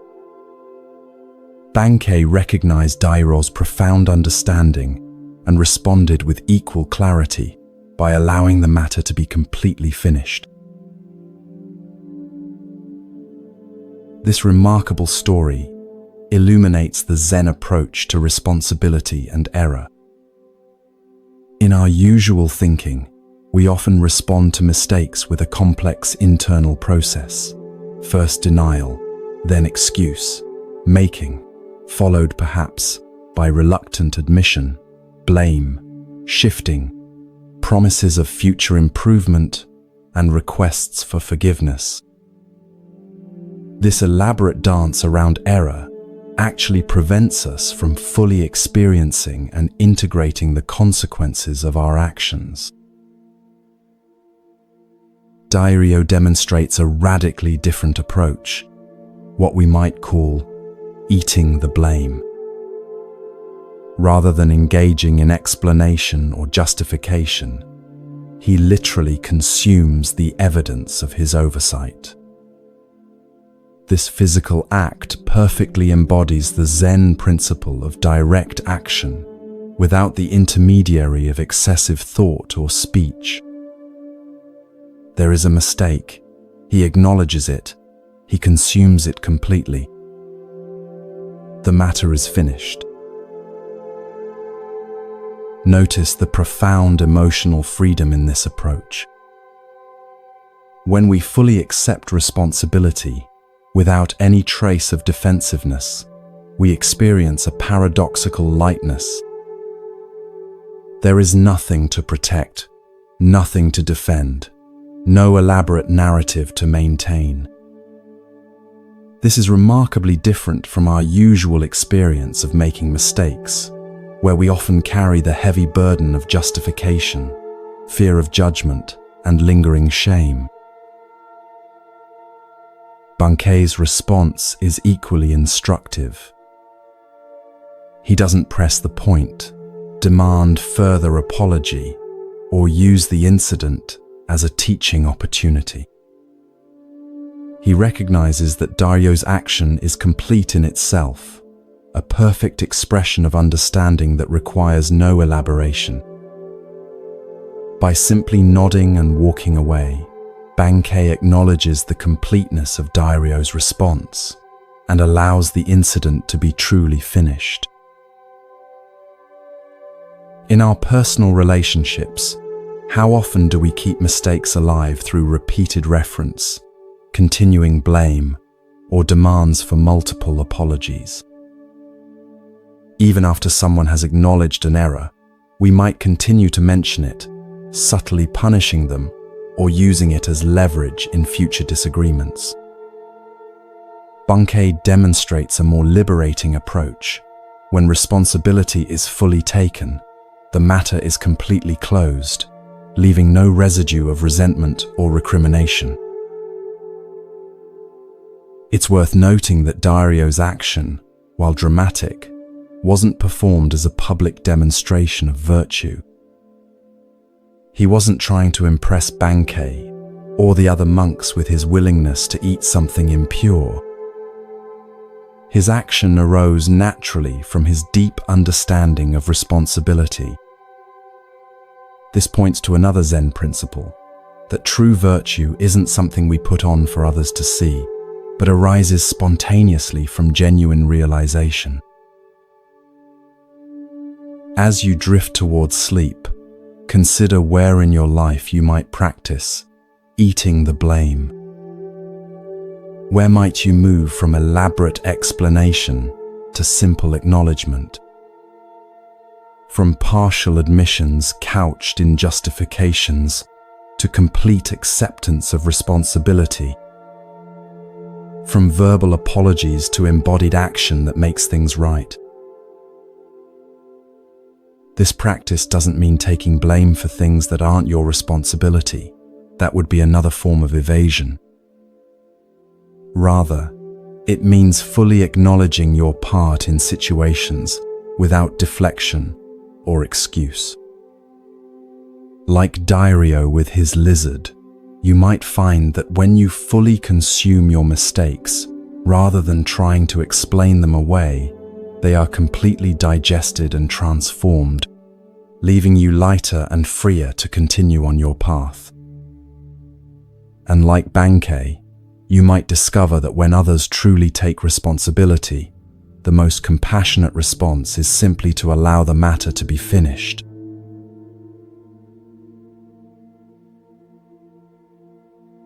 Allow yourself to settle more deeply into comfort, your breath becoming slow and rhythmic.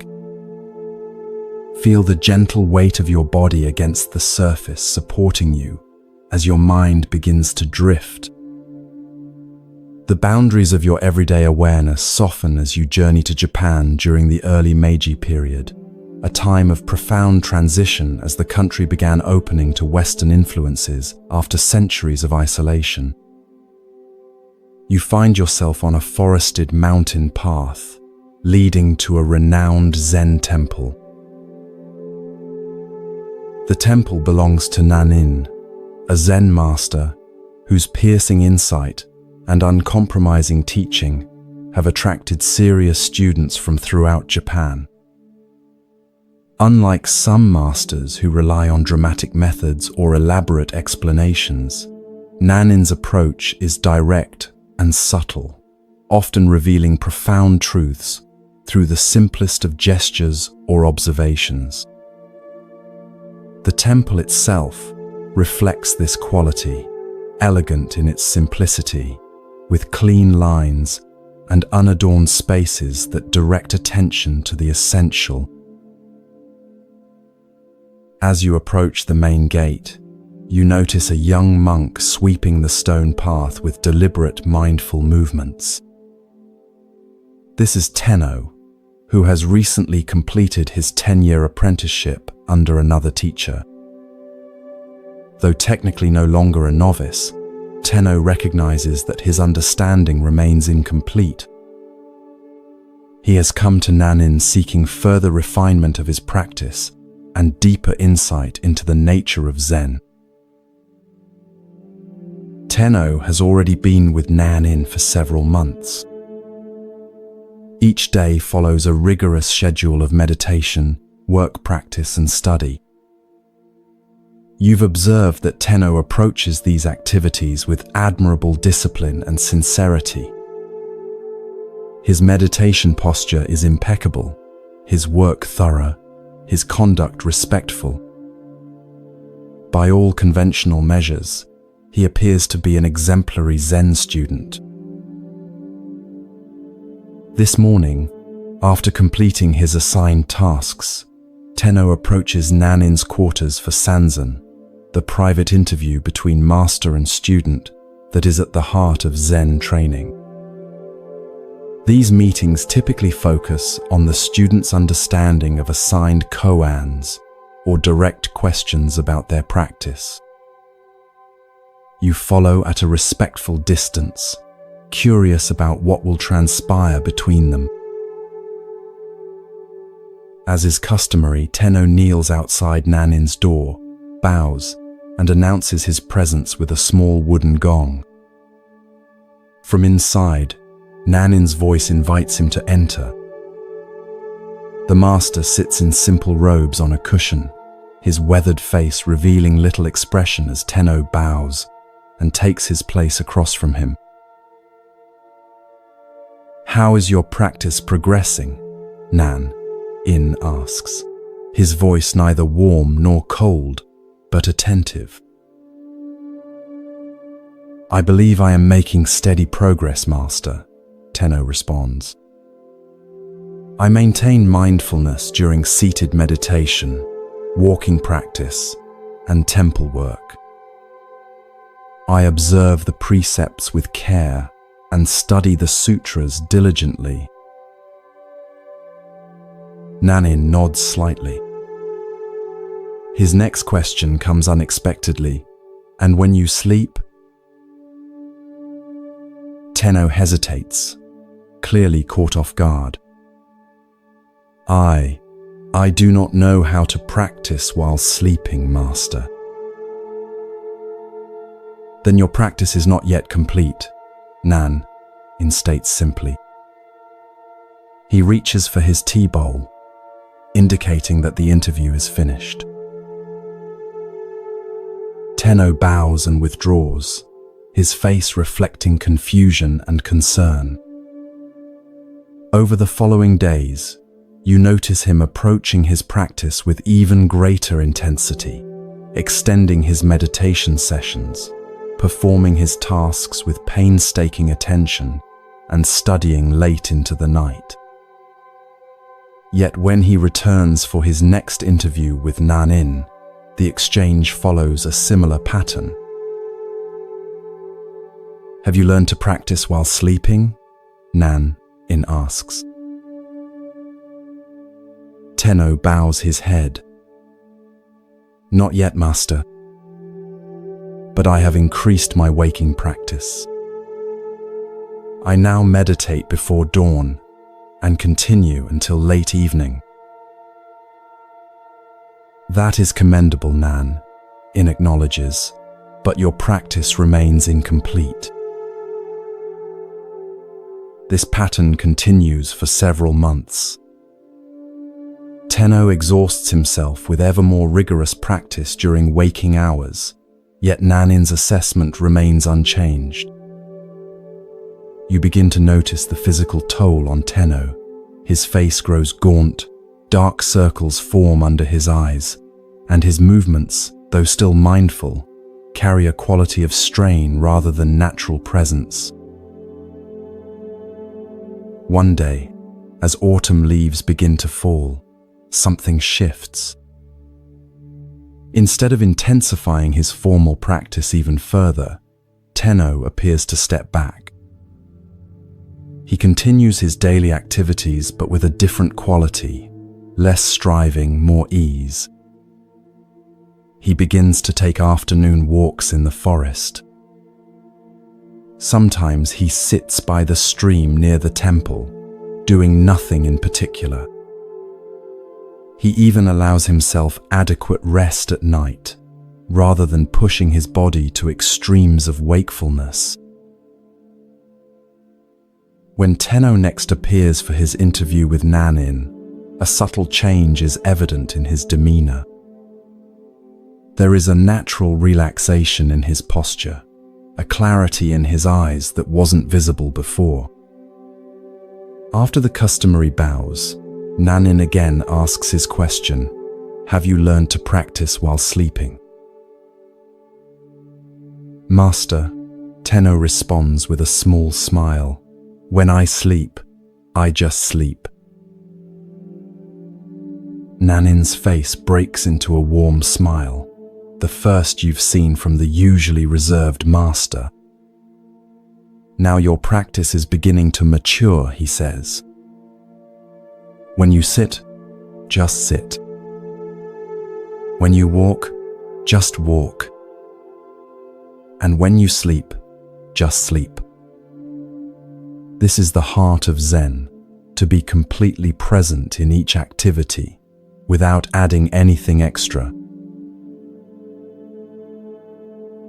From that day forward, Tenno's training with Nanin takes on a new dimension.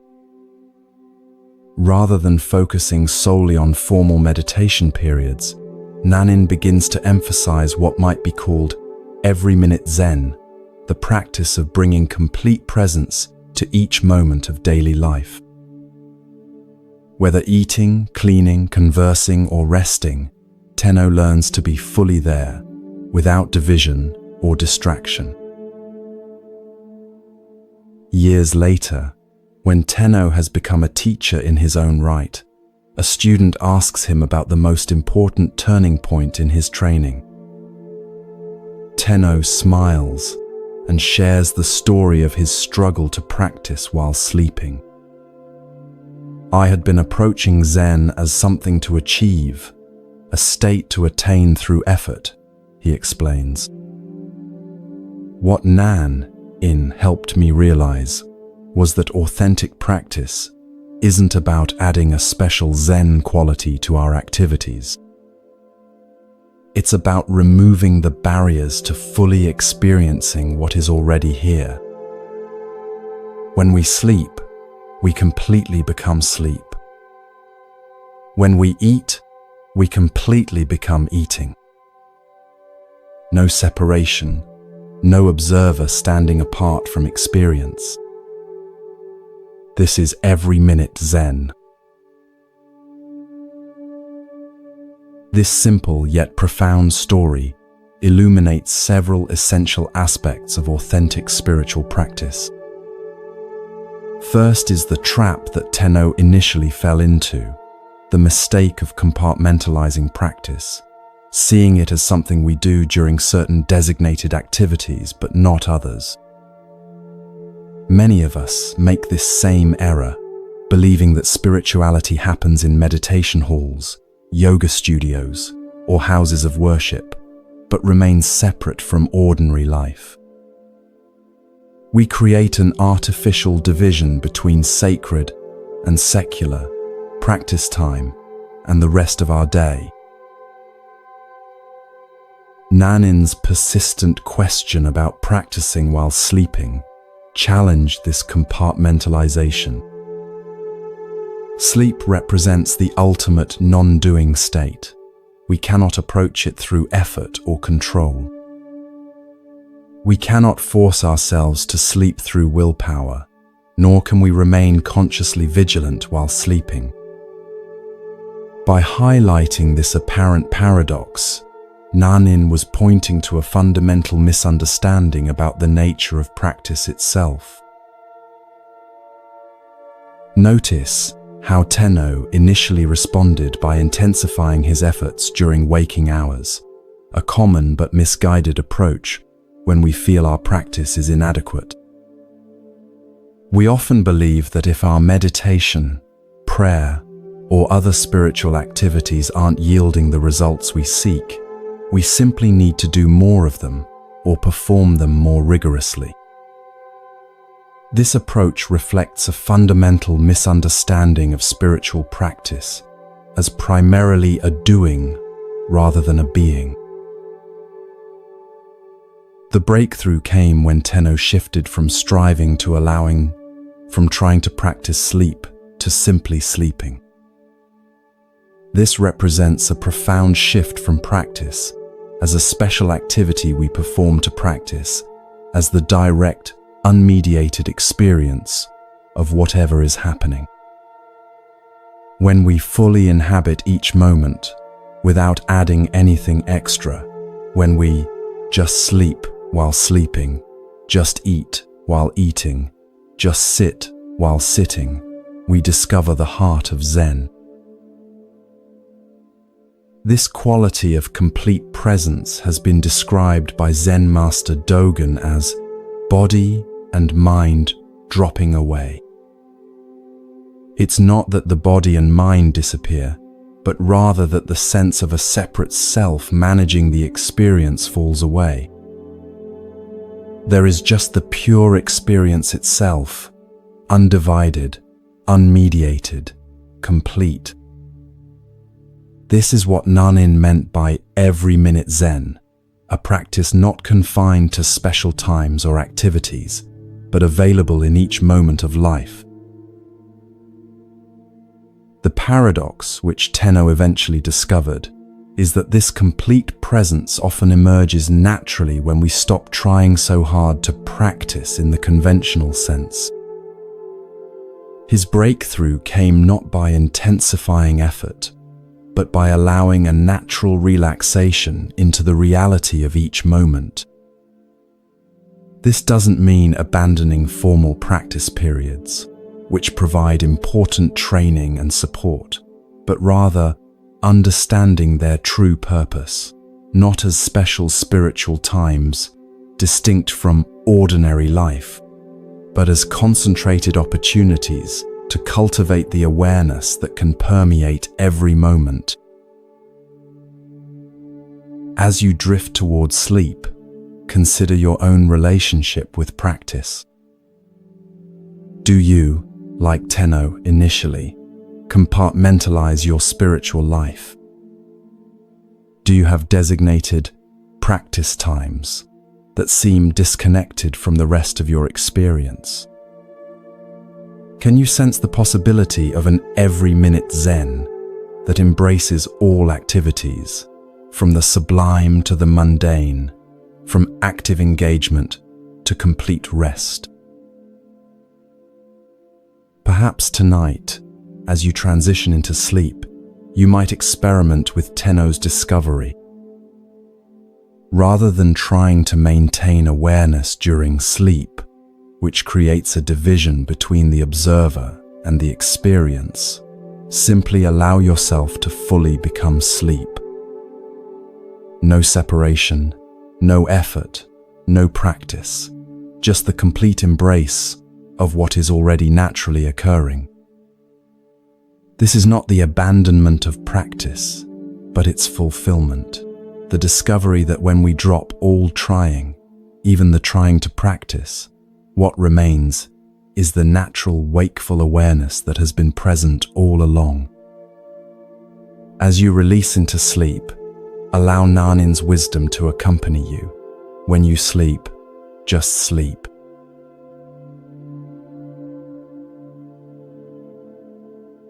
Feel your body growing heavier, your breath slower and deeper with each passing moment.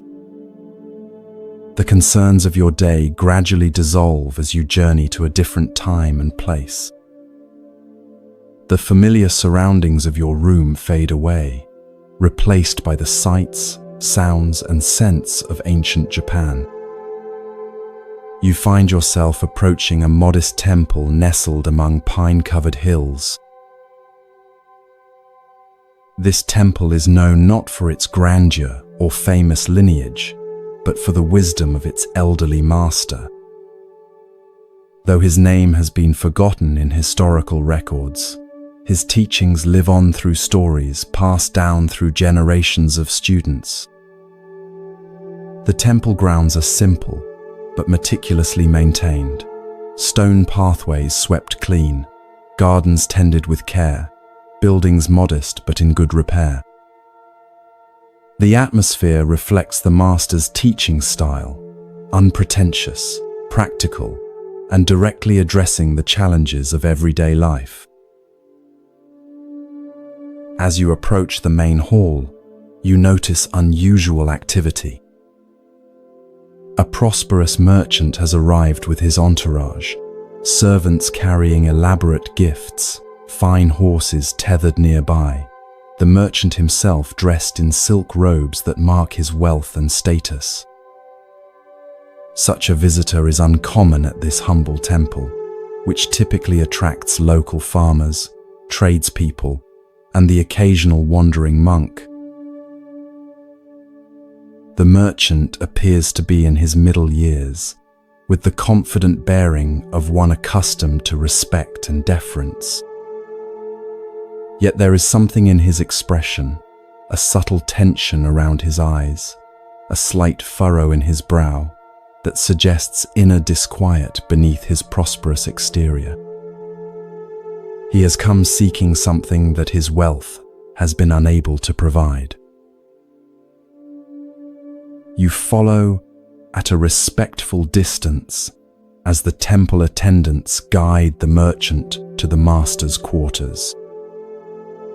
The old teacher receives him simply, seated on a worn cushion in a room whose only adornments are a scroll with calligraphy and a small vase holding a single flower.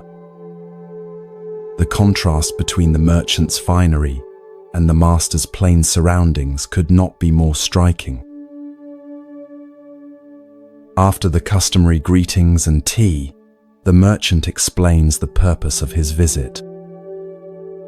"Venerable Master," he begins, his voice carrying the refined accent of the capital, "I have achieved considerable success in my business enterprises. My warehouses are filled with goods, my ships sail to distant ports, and my home lacks no comfort or luxury." He pauses, his expression shifting subtly. "And yet, despite these accomplishments, I find no lasting satisfaction. A sense of emptiness persists that no acquisition seems able to fill." The master listens attentively, his weathered face revealing neither judgment nor surprise. When the merchant finishes, the old teacher asks simply, "What do you seek?" The merchant considers this question carefully. "I believe I seek peace of mind," he finally responds. "And perhaps a way to use my resources that brings genuine fulfillment, rather than merely adding to my possessions." The master nods, then poses another question. "In your business dealings, what principle guides your determination of fair prices?" Caught off guard by this seemingly unrelated inquiry, the merchant nevertheless answers thoughtfully. "I consider the cost of materials, the labor involved, the rarity of the item, and what the market will bear. For unique goods, I might increase the price considerably, while common items command only a modest profit. This is the standard practice among merchants. And in your charitable giving," the master continues, "what principle determines the amount you contribute?" The merchant shifts uncomfortably. "I give, according to what seems appropriate for a man of my position. For public projects that bring recognition, I might give substantial amounts. For lesser causes, smaller donations suffice." The master's expression remains unchanged, but his next question penetrates deeper. "And how do you determine the value of a human life?" The merchant looks genuinely perplexed. "I don't understand, Master. How can one assign value to a life?" Yet you do so regularly, the master responds quietly. When you decide how much profit to extract from those who labor for you, when you determine what portion of your wealth to share with those in need, when you pass a beggar on the street and decide whether to look away or offer assistance, in all these moments you are assigning value to human lives, including your own. A long silence follows as the merchant absorbs this perspective. Finally, he asks, "How then should I determine the proportion of my wealth to share with others?" Instead of answering directly, the master stands and gestures for the merchant to follow him outside. They walk to a small pond near the temple, where lilies float on the surface and koi fish swim lazily below. The master picks up a smooth stone from the path and hands it to the merchant. "Drop this into the pond," he instructs. The merchant does so, and they both watch as the stone breaks the surface, creating concentric ripples that spread outward across the entire pond. "The exact proportion," says the master, pointing to the ripples, "is this. To the extent that your actions honor the interconnectedness of all life, you will find the peace you seek. When you truly understand that your well-being and the well-being of others cannot be separated, just as these ripples cannot be contained to one part of the pond, authentic generosity naturally emerges.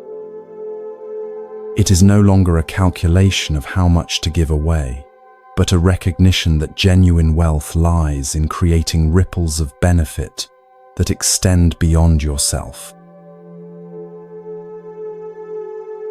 The merchant stands quietly by the pond, watching as the ripples gradually subside and the water returns to stillness, reflecting the sky above. Something shifts in his expression, a softening around the eyes, a release of the subtle tension he carried. Without speaking, he and the master return to the temple. Before departing, the merchant arranges to leave a generous donation for the temple. But more significantly, he speaks with the master about establishing a new approach to his business, one that will ensure fair compensation for workers, reasonable prices for customers, and systematic support for those in need throughout the regions where he conducts trade. These are not haphazard charitable gestures, but a fundamental restructuring based on the principle of interconnection that the master revealed through the ripples in the pond.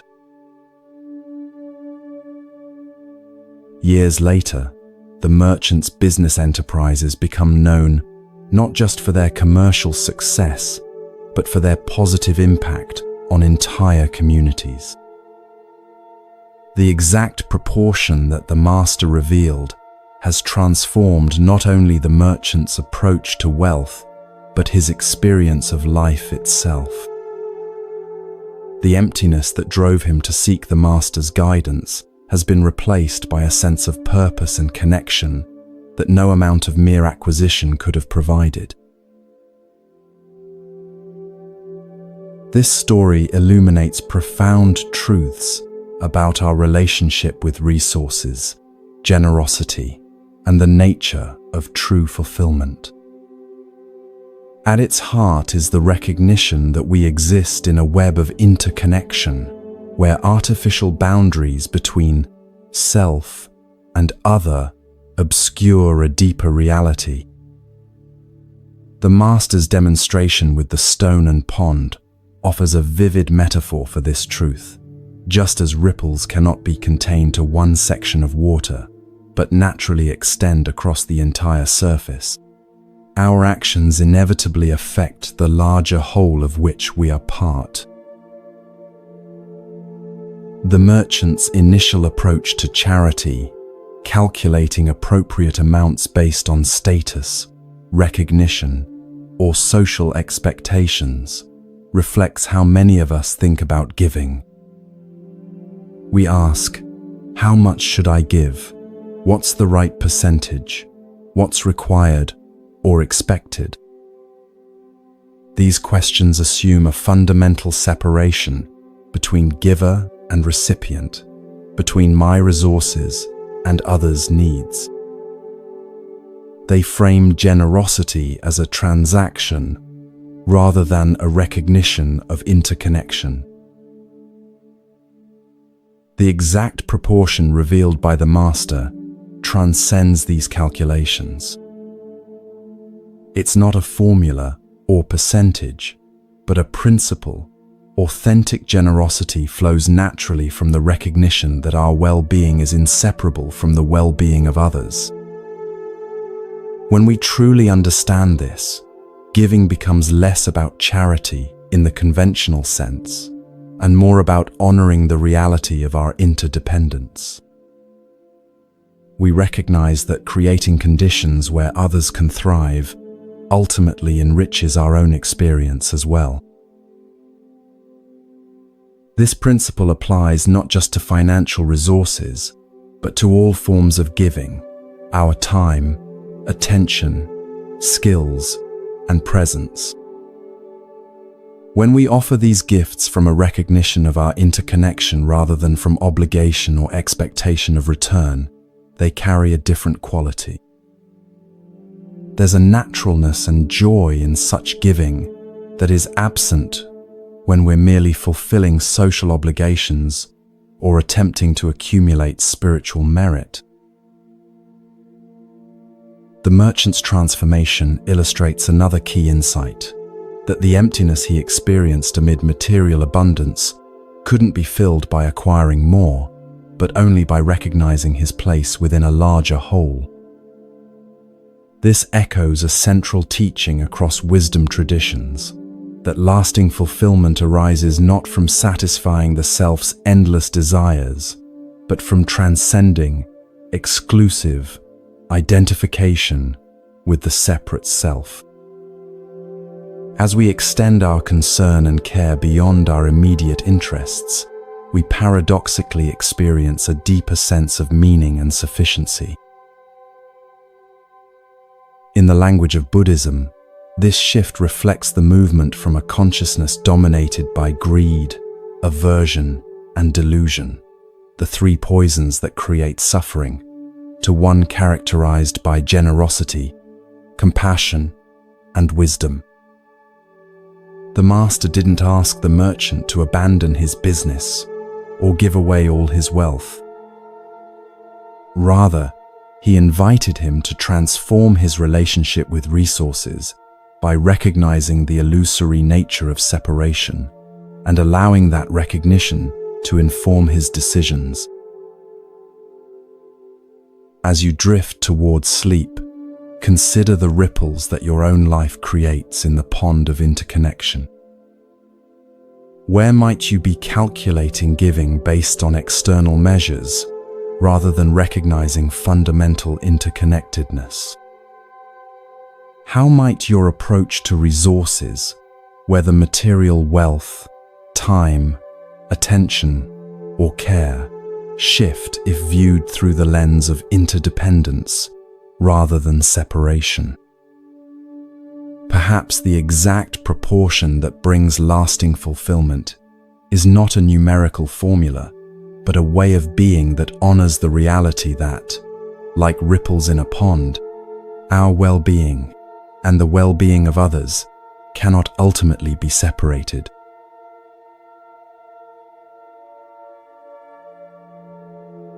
Feel yourself drifting deeper into relaxation, your body becoming comfortably heavy as your mind grows lighter. The boundaries between waking and dreaming begin to blur as you journey to feudal Japan, to a time when Zen Buddhism was flourishing throughout the country. The concerns of your day gradually dissolve as you find yourself approaching a mountain temple known for its rigorous training and the profound wisdom of its master. The temple is nestled among ancient cedars that sway gently in the mountain breeze.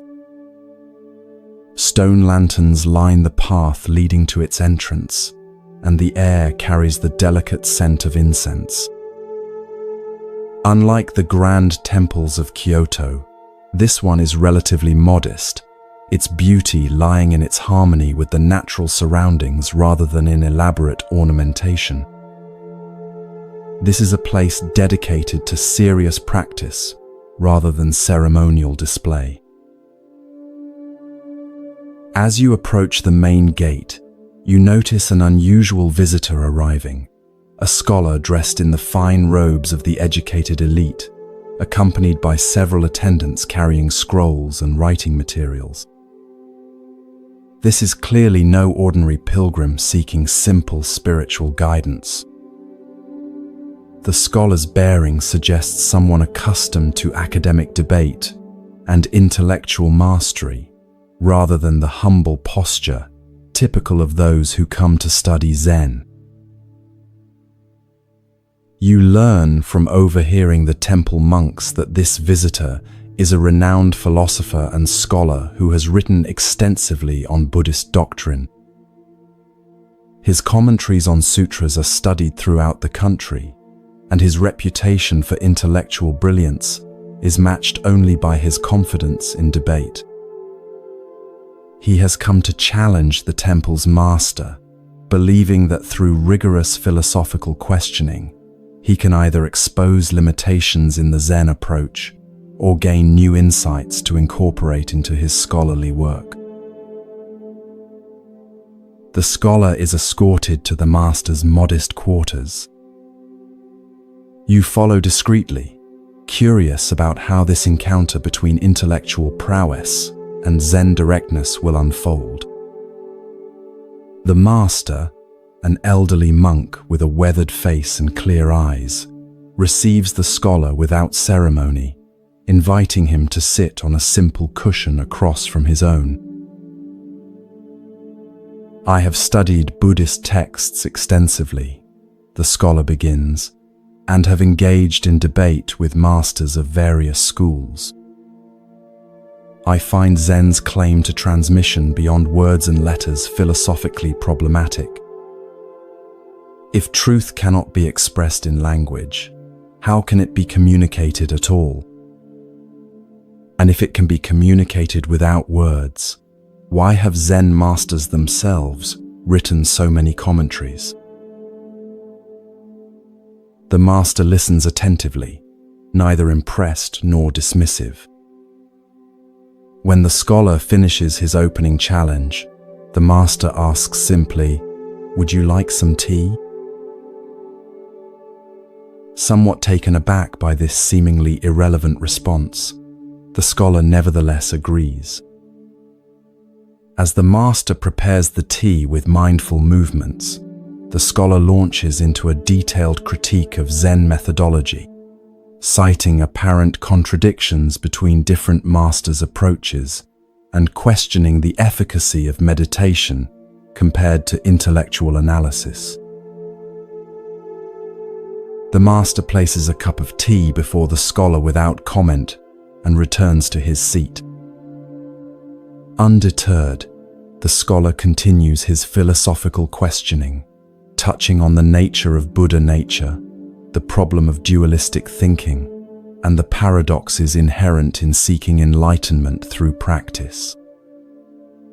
His arguments are well constructed and draw upon an impressive range of textual sources. Throughout this intellectual barrage, the master remains silent, neither agreeing nor disagreeing, neither defending Zen nor criticizing the scholar's approach. His face reveals neither impatience nor boredom, just present attention. As evening approaches and the light begins to fade, the scholar's questions continue unabated. A young monk brings in a lamp and, seeing that the room has grown chilly with the mountain evening, lights a fire in the small hearth. The master occasionally tends the fire with a poker, but offers no response to the scholar's increasingly frustrated attempts to elicit a definitive answer to his philosophical challenges. Hours pass. The scholar, determined to receive some form of engagement, continues his questioning past midnight. His attendants have long since retired to the quarters provided for them, but the scholar remains, his intellectual persistence matching the master's silent endurance. The fire burns low, casting gentle shadows across the simple room. Near dawn, the scholar, exhausted but still determined, poses what he considers his most penetrating question. What is the essential nature of mind itself, beyond all conceptual formulations? At this, the master suddenly stands, takes the fire poker, and holds it up before the scholar's face. "Do you see this poker?" he asks, breaking his night-long silence. "Of course I see it," replies the scholar, perplexed by this simple question after hours of sophisticated philosophical inquiry. In a swift motion, the master lightly taps the scholar on the shoulder with the poker and says, "Then you have your answer." The poker is iron, forged in fire, cooled in water, and now warm from the flame. It is exactly what it is, nothing added, nothing taken away. Your mind, in this moment of direct perception, is no different. The scholar stares at the poker, then at the master. Something shifts in his expression, a subtle release of tension, a softening around the eyes. The night-long stream of conceptual thinking seems to pause, and in that space of mental quietude, a different kind of understanding begins to dawn. For perhaps the first time, he experiences the directness the master has been demonstrating through his silence. "I have been circling around what is directly before me," the scholar says quietly. Like someone dying of thirst while discussing the chemical properties of water instead of drinking from the stream at his feet. The master nods, a gentle smile crossing his face. "Your intellectual understanding is impressive," he acknowledges. But Zen points to what is prior to understanding, the direct experience that no concept can contain. The fire poker is not a metaphor or a philosophical position. It is just this poker, and your direct perception of it is just this mind. As the first light of dawn filters through the paper windows, the scholar bows deeply to the master. His demeanor has changed, less certain perhaps, but somehow more present. He remains at the temple for several weeks, setting aside his scrolls and philosophical treatises to engage in meditation and simple work alongside the other monks.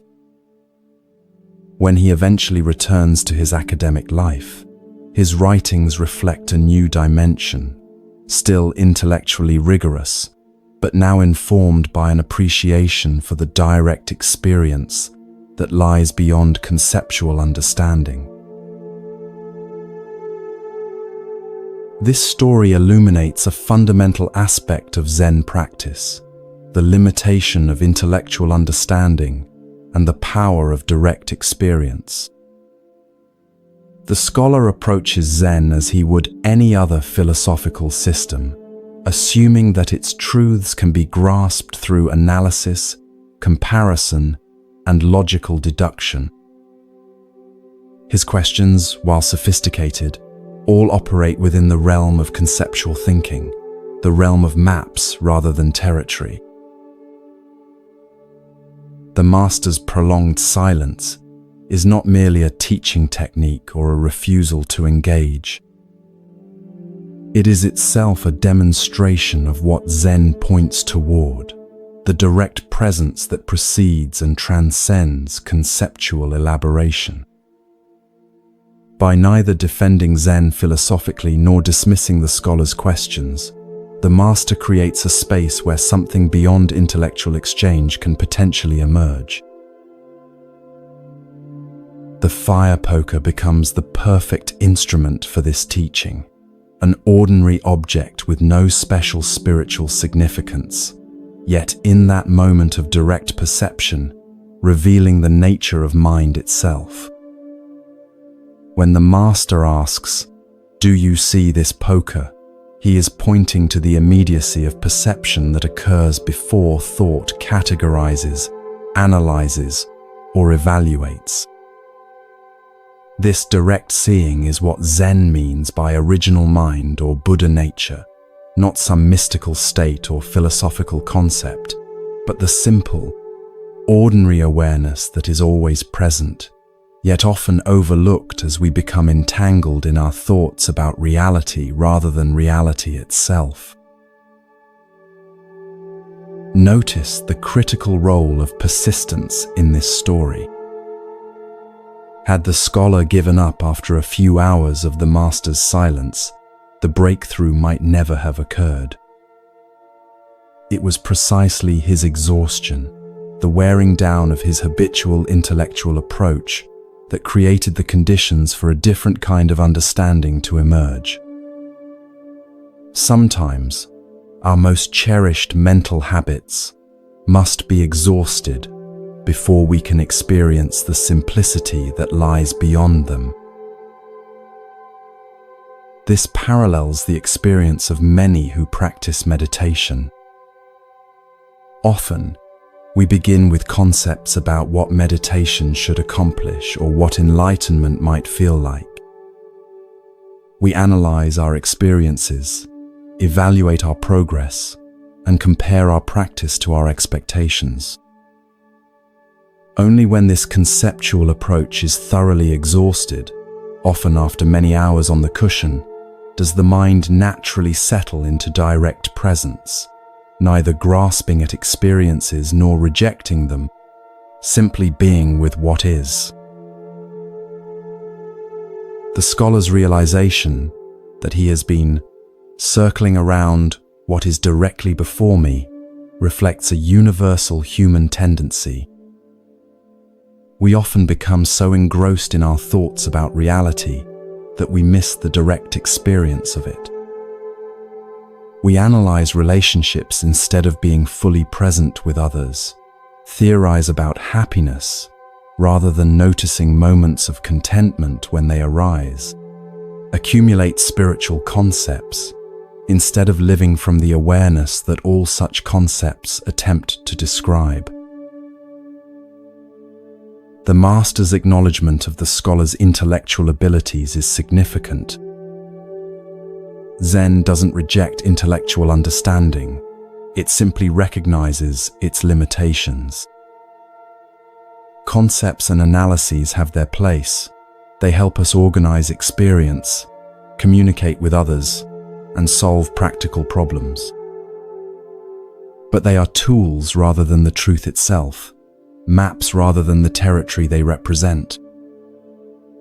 When we mistake the map for the territory, when we confuse our concepts about reality with reality itself, we remain trapped in what Zen calls the ghost cave of conceptual thinking. As you drift toward sleep, consider where in your own life you might be circling around what is directly before you. Perhaps you've read many books about mindfulness without experiencing the simple presence of this moment. Maybe you've analyzed a relationship extensively without being fully present with the actual person. Or perhaps you've accumulated spiritual concepts while overlooking the awareness in which all concepts appear. The fire poker is always right here, in the sound of your breath, the feeling of your body against the bed, the simple awareness that witnesses all experience. No special state is required to access this directness. It's available in every ordinary moment, requiring only that we pause our endless thinking about experience long enough to experience directly. As the Zen saying goes, don't mistake the finger pointing at the moon for the moon itself. All spiritual teachings, including this story, are merely fingers pointing toward the direct experience that is always available, always present, waiting to be recognized beneath the stream of our thoughts about it.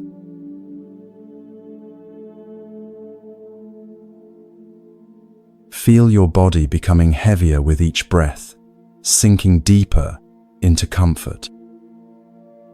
The sounds around you begin to fade as you journey to another time and place. Imagine yourself walking along a forest path in Japan, the ground soft beneath your feet, the air fresh with the scent of pine and moss. Bird songs echo through the trees as sunlight filters through the canopy in golden shafts. You follow the winding path until it opens onto a small clearing where a modest temple stands. This is not one of Japan's grand ornate temples, but a simple wooden structure that seems to have grown naturally from the forest floor.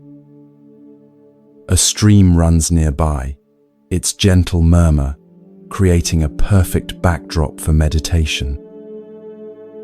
This is the temple of Gasan, a respected Zen teacher known for his clear wisdom and open mind. As you approach, you notice unusual activity today. A visitor unlike the temple's typical students has arrived, a young man in Western clothing carrying a book bound in leather. From snippets of conversation among the monks, you learn he is a university student who has been studying Christianity with Western missionaries. Curious about how different spiritual traditions might compare, he has come to show Gasan some passages from the Christian Bible and hear the Zen master's perspective. You follow as the young man is led to Gasan's simple quarters. The room contains only a low table, a few cushions, and a scroll with calligraphy hanging in the alcove. Gasan himself sits in meditation, his eyes open but focused on nothing in particular. Though probably in his 60s, his posture is straight and vital, his presence conveying both alertness and profound ease.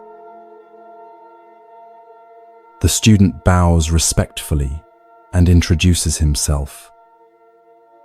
Gasan gestures for him to sit on a cushion nearby. You can feel the nervousness in the young man as he carefully places his Bible on the low table between them. He's clearly unsure how this Zen master might react to Christian scripture. "Master Gasan," he begins, his voice betraying a slight tremor, "I have been reading the Christian Bible with missionaries from America. I find some of its teachings beautiful, but I wonder how they compare with Zen wisdom. Would you be willing to hear some passages and share your thoughts?" Gasan's face remains serene, neither eager nor reluctant. He nods simply, and you can see some of the tension leave the student's shoulders. The young man carefully opens his Bible, the pages making a soft crackling sound in the quiet room. He turns to a marked section and begins to read, "And why take ye thought for raiment? Consider the lilies of the field, how they grow, they toil not, neither do they spin.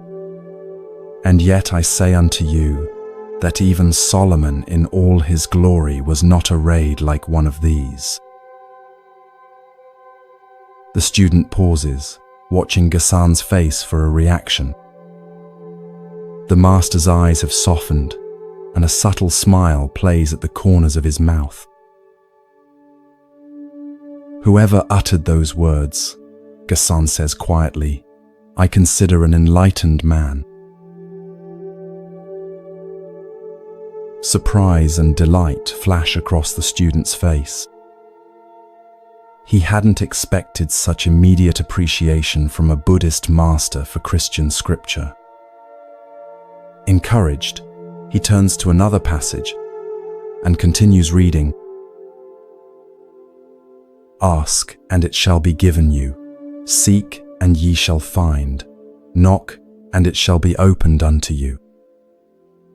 For everyone that asketh receiveth, and he that seeketh findeth, and to him that knocketh it shall be opened." The late afternoon sun casts long shadows across the room as Ghassan listens intently. When the student finishes, the master nods thoughtfully. You can feel the student holding his breath, waiting for the response. "That is excellent," Ghassan says, his voice warm with genuine appreciation. Whoever said that is not far from Buddhahood. The look of joy on the student's face is unmistakable.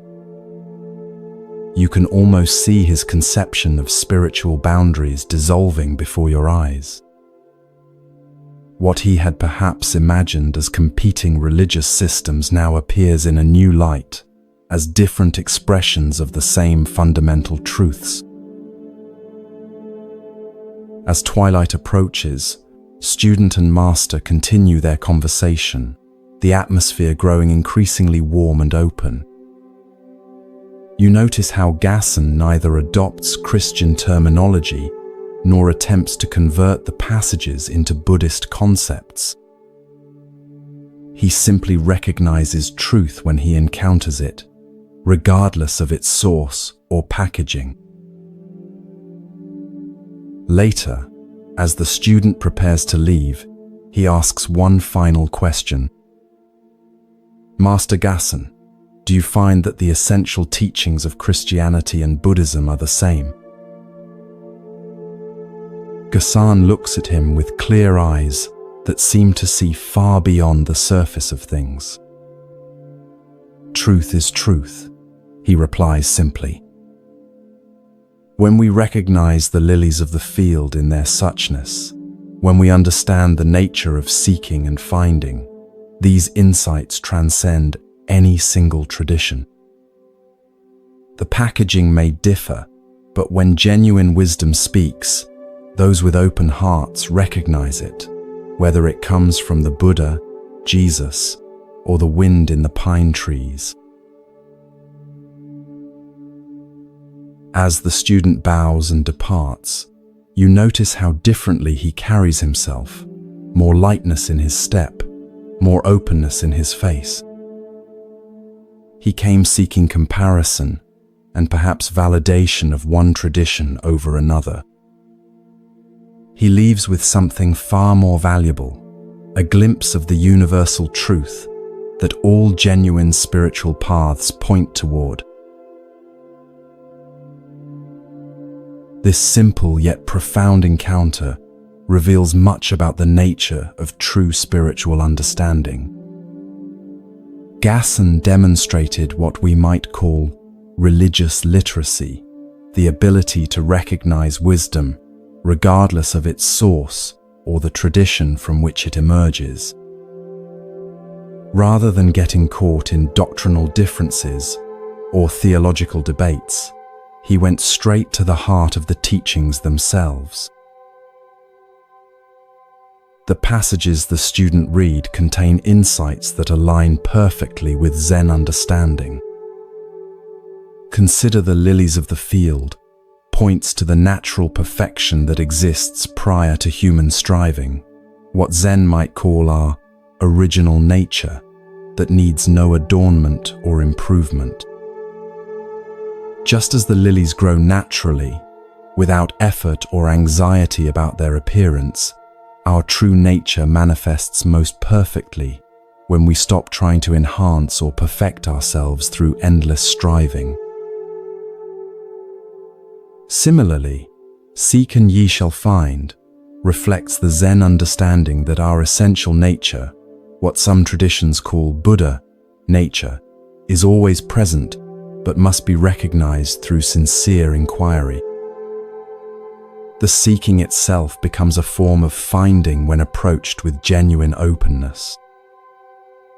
This parallels the Zen saying, "What you seek is where you stand," pointing to the immediate availability of what we often believe is distant or separate from us. Notice that Gasan didn't need to convert these teachings into Buddhist terminology or claim them for his own tradition. His response reflects a recognition that truth is not the exclusive property of any single religion or philosophy. Like water that takes the shape of whatever container holds it while remaining essentially the same, spiritual truth may be expressed through different cultural forms and language, while pointing to the same fundamental reality. This open, non-dogmatic approach stands in stark contrast to religious exclusivism, the belief that one's own tradition has a monopoly on truth, while others are mistaken or incomplete.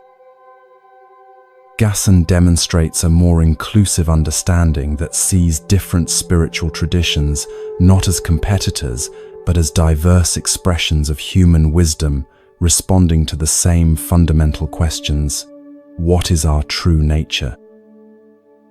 How should we live? What constitutes a life of meaning and freedom from suffering? As you rest tonight, consider where in your own thinking you might be creating unnecessary boundaries between wisdom, traditions, or sources of insight. Perhaps you've dismissed certain teachings because they come from a tradition different from your own. Maybe you've been caught in comparing spiritual paths rather than recognizing the universal truths they all point toward in their own ways.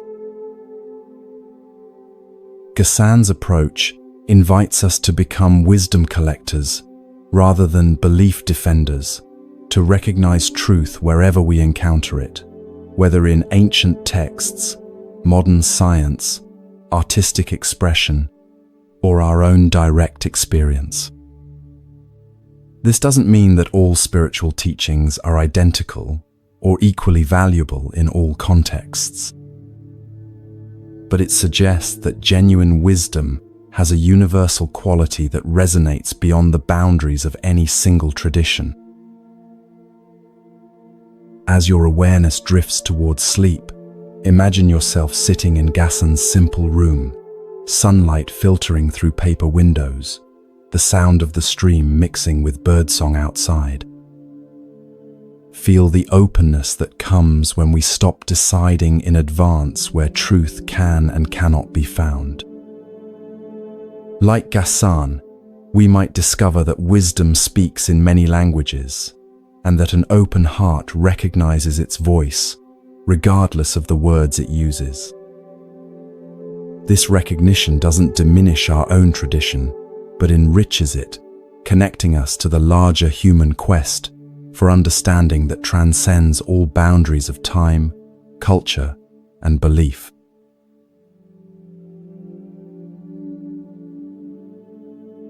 Your body feels deliciously heavy now, sinking deeper into relaxation with each breath. Behind your closed eyelids, the darkness transforms into a misty mountain landscape in ancient China. You can feel the cool, damp air against your skin and hear the distant call of birds echoing through forested valleys. Your feet carry you along a narrow path winding up a steep mountainside. After climbing for what seems like hours, you reach a small plateau where a humble hermitage stands.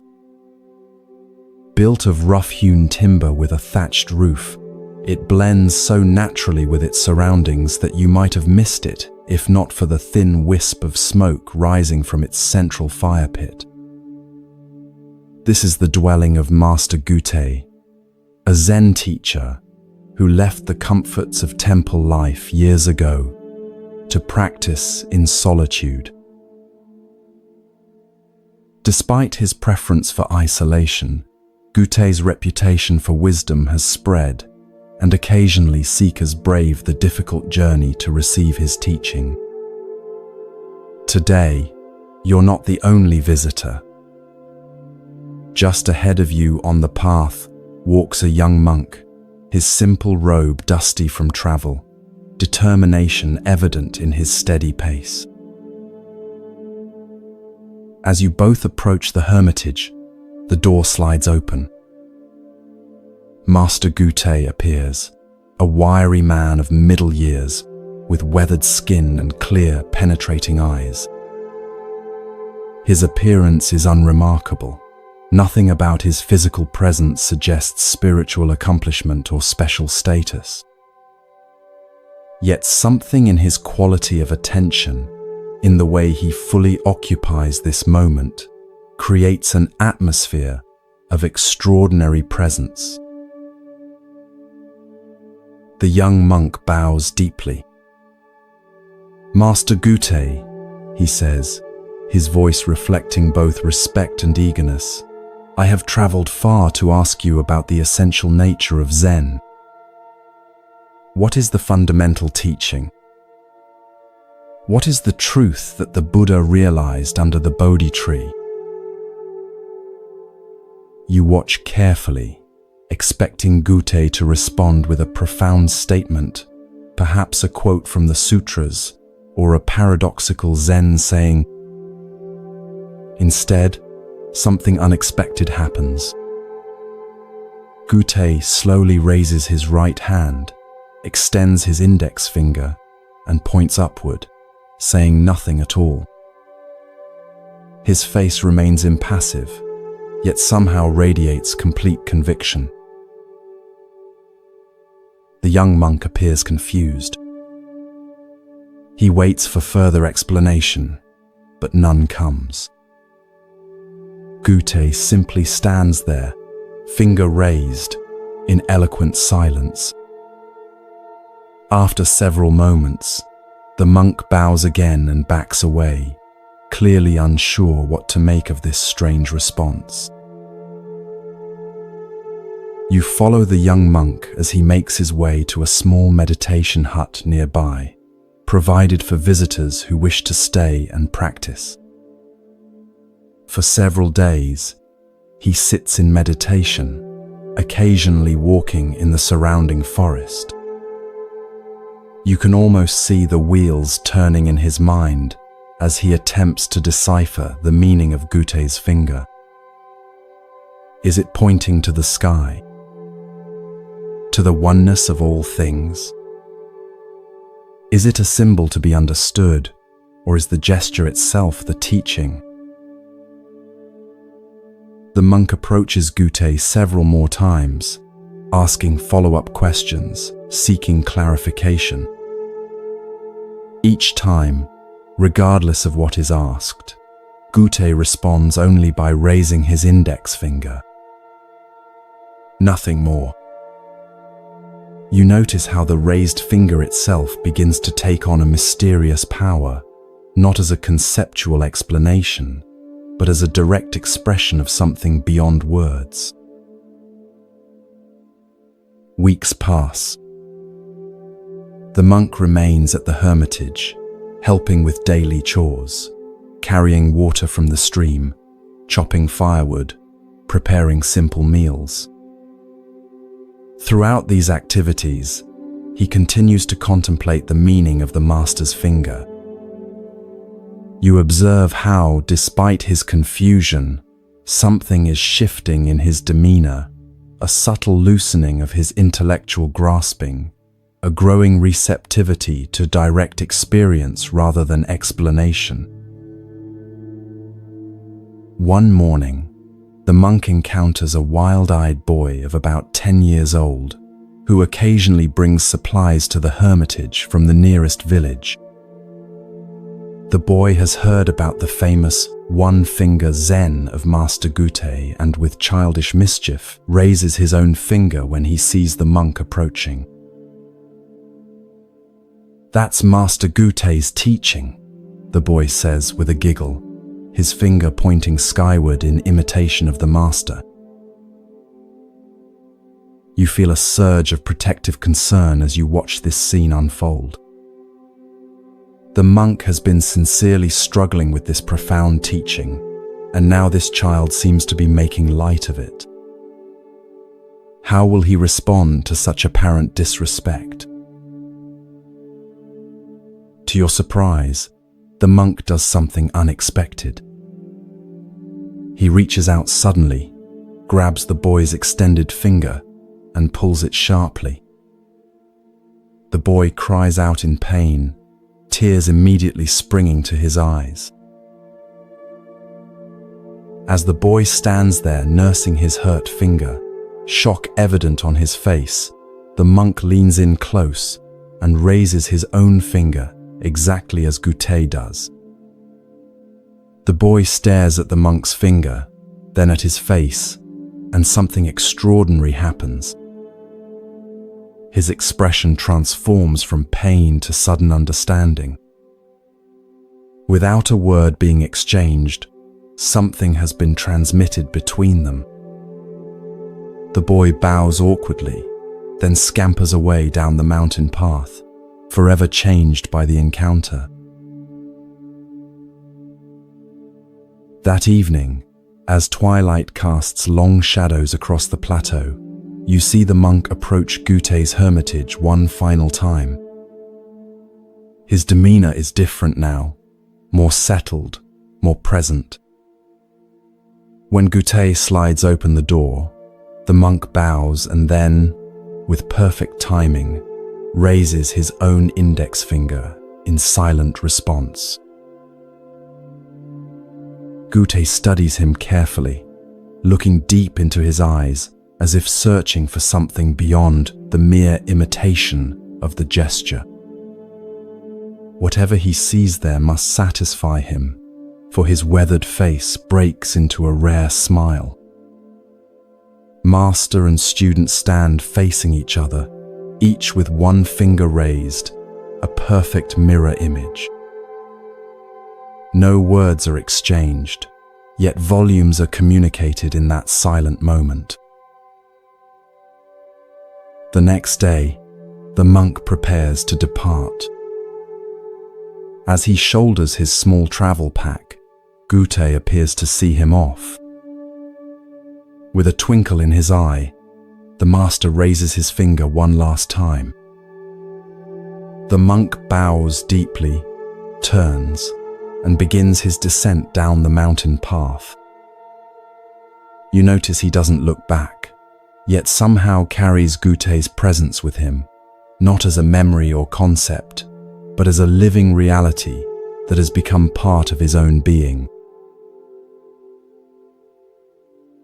Years later, the monk himself becomes a respected teacher.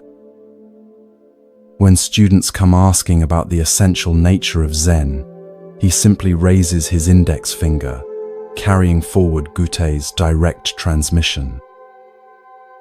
The teaching continues, not as a philosophy to be understood or a belief to be accepted, but as a living gesture pointing directly to what cannot be captured in words.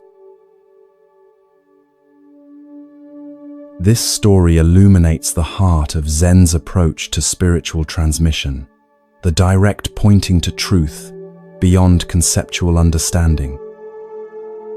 Gutei's raised finger is not a symbol to be decoded or a metaphor to be interpreted. It is itself the direct expression of what Zen calls suchness, the immediate, unfiltered reality prior to our mental categories and explanations. Notice how the young monk initially approached Gutei with questions that assumed truth could be packaged in concepts. What is the fundamental teaching? What is the truth that the Buddha realized? These questions reflect our common assumption that spiritual understanding is primarily about acquiring the right ideas or beliefs. Gute's finger cuts through this assumption, offering not an explanation, but a direct pointing to reality itself. The monk's journey from confusion to understanding parallels the path many of us walk in spiritual practice. At first, we try to grasp teachings intellectually to fit them into our existing frameworks of understanding. We want explanations, systems, practices that promise specific results. Like the monk puzzling over the meaning of Gute's finger, we search for the correct interpretation that will satisfy our intellect. True understanding often arrives unexpectedly, not through accumulating more concepts, but through direct experience that bypasses conceptual thinking altogether. For the monk, this breakthrough came through his interaction with the boy, an encounter that moved him from intellectual contemplation to spontaneous, embodied action. In that moment, the finger ceased to be something to understand and became something to live. The physical sensation of your own finger is available right now as you rest. Can you feel the pulse of blood moving through it? The subtle warmth? The way it connects to your hand, your arm, your entire body? This direct, non-conceptual awareness is what Gute was pointing to, not with explanations, but with the finger itself. In Zen, this direct transmission from teacher to student, outside the sutras, beyond words and letters, is considered the essence of the tradition. The story of Gute's finger exemplifies what Zen calls mind-to-mind transmission, not the passing of concepts from one intellect to another, but the direct recognition of our shared Buddha, nature, the awareness that precedes all thinking. This approach can seem frustratingly opaque to modern seekers accustomed to detailed explanations and step-by-step instructions. Yet it addresses a profound truth about spiritual awakening, that our deepest nature cannot be reached through concepts alone, just as no description of water, however detailed, can quench your thirst.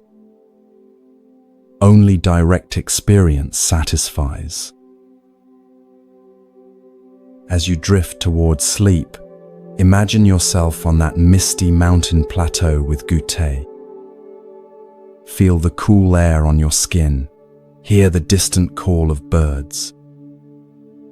When he raises his finger, look not at what it might symbolize or represent, but at the direct reality of this moment, the sensations in your body, the rhythm of your breath, the spacious awareness in which all experience arises.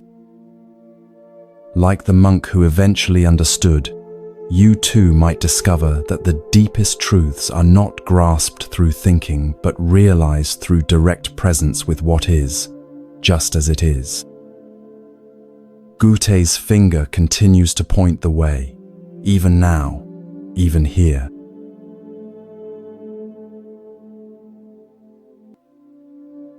Feel your body growing heavier with each breath, your mind drifting into a state of peaceful receptivity. The familiar surroundings of your room gently fade as you journey to a different time and place.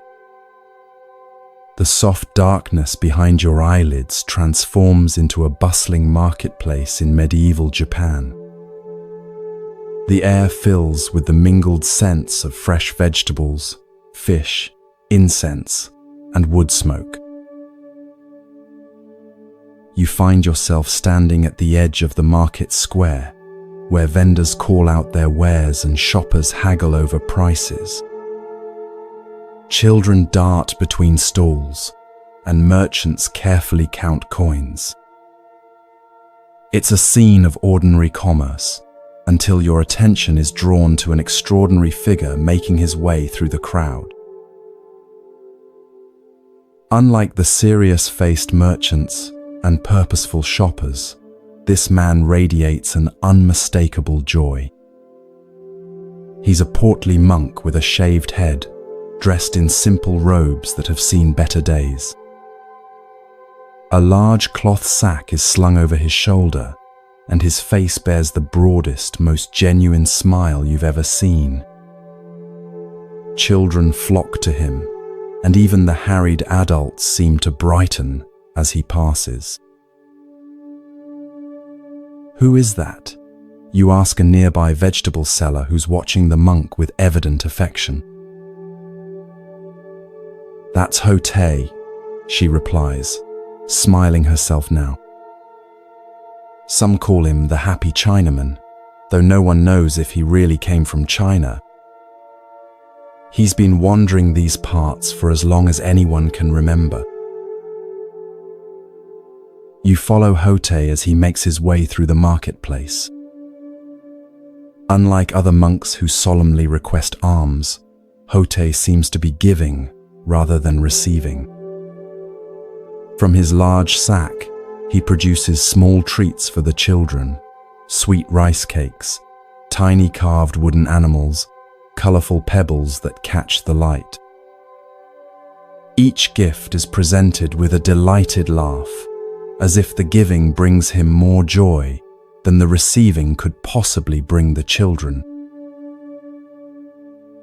The adults, too, receive his gifts, though theirs are often less tangible. For a frazzled mother with a crying infant, he produces a moment of unexpected peace by making silly faces that transform the baby's wails into giggles. For a merchant whose vegetables are beginning to wilt in the afternoon sun, he creates a makeshift shade from his own wide-brimmed hat. For an elderly man struggling with a heavy load, he offers not just help, but companionship, telling a story that transforms the labor into a shared pleasure. You notice something curious about Hote's famous sack. Though he continually takes things out of it, toys, treats, practical tools, it never seems to empty. And though people frequently give him small offerings of food or simple items, which he accepts with genuine gratitude, the sack never appears to get fuller. It's as if the contents maintain a perfect balance, neither depleting nor accumulating. As evening approaches and the market begins to close, Hote finds a spot beneath a large tree at the edge of the square. He settles his substantial form on the ground with surprising grace, places his sack beside him, and closes his eyes, still smiling. Several children linger nearby, clearly reluctant to leave his presence. One bold little girl approaches and tugs at his sleeve. "Hote-san," she asks, "why are you always so happy?" Hote opens his eyes and regards her with such warmth that you can almost feel it from where you stand. "Because there is nothing to be unhappy about," he replies, his voice rich and resonant. The girl frowns, clearly unconvinced. "But sometimes sad things happen," she persists. "Sometimes people are mean, or things break, or it rains when you want to play outside." Hote nods thoughtfully. "Yes, all these things happen," he agrees. "But being unhappy about them is like carrying 2 sacks instead of 1. He pats the cloth bag beside him. This sack I carry holds everything I need for today. No more, no less. If I carried another sack filled with worries about yesterday and fears about tomorrow, I would be too burdened to play with you or enjoy this beautiful evening. The girl considers this, her small face serious. But how do you put down that second sack? She asks. Hotei's laugh rings out, full of genuine delight at her wisdom. That's the best question, he exclaims. You put it down by noticing when you're carrying it. Right now, for instance, are you carrying that heavy second sack, or are you simply here with me under this tree? The girl's face clears, and she giggles. I'm here with you. Exactly, says Hotei, his smile somehow growing even wider. And that's all there ever is. Just this moment, this place, this encounter. When we're fully here, the second sack disappears all by itself. As darkness falls, parents call their children home. The girl gives Hotei a quick, impulsive hug before skipping away. You watch as Hotei settles himself for the night, using his sack as a pillow, seemingly as content to sleep under the stars as anyone might be in the finest palace. The next morning, you follow Hotei as he continues his wandering. He has no particular destination, no schedule to keep, no goals to achieve. Yet his days are full of purpose, bringing joy to everyone he meets, easing suffering where he finds it, sharing the simple happiness that radiates from his being. One afternoon, you see a group of serious-looking Zen monks encounter Hotei on the road. Their austere appearance and disciplined manner form a striking contrast to Hotei's disheveled, joyful presence. One of the monks, seemingly bothered by Hotei's unorthodox appearance and behavior, approaches him with a challenging question. You call yourself a monk, the stern monk says, yet you follow none of the traditional practices. You don't live in a monastery. You don't perform proper rituals. You laugh and play instead of maintaining dignified silence. What is the meaning of Zen to you? Hotei says nothing. Instead, he simply puts down his sack. He stands there, empty-handed, his smile as natural as the sun in the sky, his presence radiating a wordless contentment that needs no explanation or defense. The questioning monk's expression shifts, first confusion, then a dawning recognition. Something in Hotei's simple gesture and unshakable presence has communicated more than 1,000 sutras could convey. The monk bows deeply, a new humility evident in his posture. When he straightens, his own face has softened, a small smile beginning to form.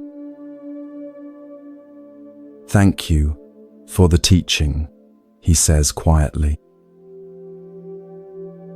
Hotei picks up his sack again, gives the monk a friendly pat on the shoulder, and continues on his way, spreading joy with each step, as naturally as a flower spreads its fragrance.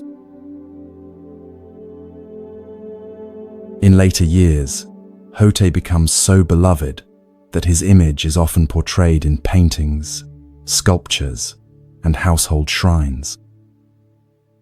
He is remembered not as a formal teacher expounding complex philosophy, but as a living embodiment of one of Zen's most profound truths, that enlightenment is not a distant goal achieved through arduous practice, but the natural state of a mind free from unnecessary burdens, fully present to the wonder of ordinary life. This delightful story of the happy Chinaman offers a refreshing perspective on spiritual practice, one that emphasizes joy, simplicity, and direct participation in life rather than solemn discipline or intellectual understanding. Hotei represents a tradition sometimes called crazy wisdom, teachers whose unconventional behavior and apparent disregard for formal rules actually embody the deepest spiritual truths. Notice how Hotei's teaching comes not through sermons or explanations, but through his very being. His joy isn't something he achieves through effort or maintains through positive thinking techniques. It flows naturally from his complete presence in each moment, his freedom from the second sack of regrets about the past and worries about the future. Hotei's famous sack represents a profound teaching about appropriate relationship to possessions and circumstances. He carries what he needs for the day, no more, no less. Unlike those of us who accumulate far beyond our needs, or, conversely, deny ourselves basic comforts in the name of spiritual practice, Hotei demonstrates the middle way that Buddhism has always advocated, neither indulgence nor deprivation, but just what's needed for the journey. The sack's mysterious property, never emptying despite Hotei's constant giving, never filling despite what he receives, points to a spiritual principle that many traditions recognize, that generosity creates abundance rather than scarcity. When we give from a place of joy rather than obligation, when we receive with genuine gratitude rather than entitlement, we participate in a natural flow that defies our usual economic logic of gain and loss. Hotei's response to the little girl reveals his teaching method, simple, direct, and tailored to the listener's capacity for understanding. Rather than offering abstract philosophy, he uses the concrete metaphor of the second sack, making a profound spiritual truth accessible even to a child. And his delight in her question shows how he honors the wisdom that can come from any source, including the very young. The encounter with the formal monks highlights the contrast between institutional religion, with its emphasis on proper form and tradition, and direct spiritual experience that might manifest in unexpected ways.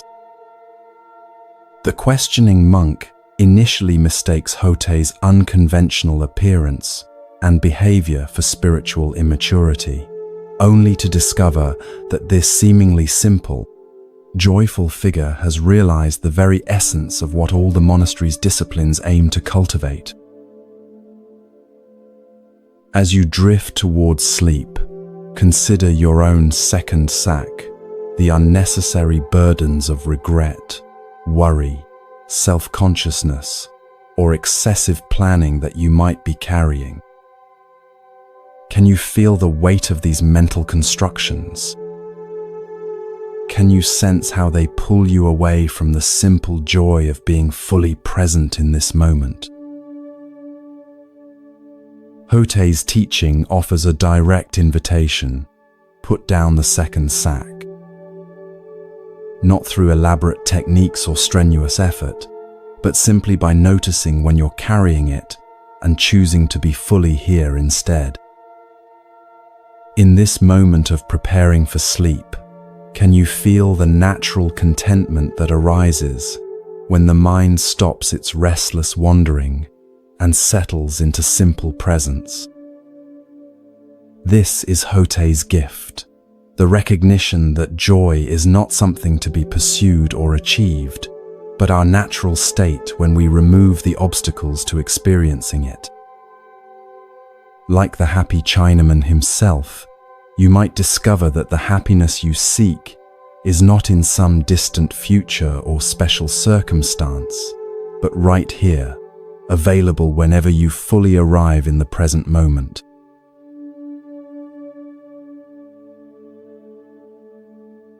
Feel your body melting into deep relaxation, each breath taking you further into tranquility. As the concerns of your day dissolve, allow your mind to journey to ancient Japan, to a time when Zen teachings were flourishing throughout the land. The familiar surroundings of your room transform into a serene mountain landscape, where a small Zen temple nestles among towering pines. Mist drifts through the valleys below as morning sunlight gilds the temple's curved roof. This is the temple where Master Shinkan teaches. Unlike many famous Zen masters whose challenging koans and strict training methods are widely known, Shinkan's approach is gentler, more direct. He's known for his ability to meet each student where they are, offering precisely the teaching they need in that moment. His reputation for clarity and compassion has spread throughout the region, drawing seekers from many walks of life. As you approach the temple gates, you notice two very different visitors arriving ahead of you. The first is a young monk, perhaps 20 years old, his shaved head and crisp robes, marking him as someone who has recently entered formal Zen training at another monastery. His posture is perfect, his movements controlled and mindful. He holds a small bundle containing, you imagine, sutras and notes from his studies. The second visitor is an elderly man, his weathered face and calloused hands suggesting a lifetime of physical labor. Though clearly well into his 50s, he moves with the easy strength of someone accustomed to daily work. His clothes are simple but clean, the garb of a farmer or tradesman rather than a religious seeker. Unlike the young monk, he carries nothing but a small cloth bundle that might contain a midday meal. Both visitors have come to seek Master Shinkan's guidance, though for different reasons. You follow them into the temple courtyard, curious about how the master will respond to their questions. The young monk is received first, shown to the master's modest quarters by an attending student. Through open screens, you can see Shinkan seated on a simple cushion. Though probably in his 60s, he sits straight as a pine tree, his face reflecting both the strength forged through decades of practice and the gentleness that comes from deep understanding. The young monk bows formally before taking his place opposite the master. Venerable teacher, the young monk begins, his voice carrying the slight nervousness of one addressing a renowned master. I have studied the Tendai school of meditation for 6 years before beginning Zen practice. I have memorized many sutras and mastered several forms of meditation. But there is one teaching from the Tendai school that continues to perplex me. Shinkan nods encouragingly, his eyes attentive. The Tendai texts claim that even grass and trees will become enlightened. The monk continues. This seems very strange to me. How can non-sentient beings like plants achieve Buddha nature? They have no minds with which to practice meditation, no consciousness to realize enlightenment. Can you explain this teaching? You watch as a subtle smile crosses Shinkan's face, not mocking but gently amused, as if the young monk has inadvertently revealed something significant through his question. The master is silent for a moment, studying the earnest face before him. Of what use is it to discuss how grass and trees become enlightened?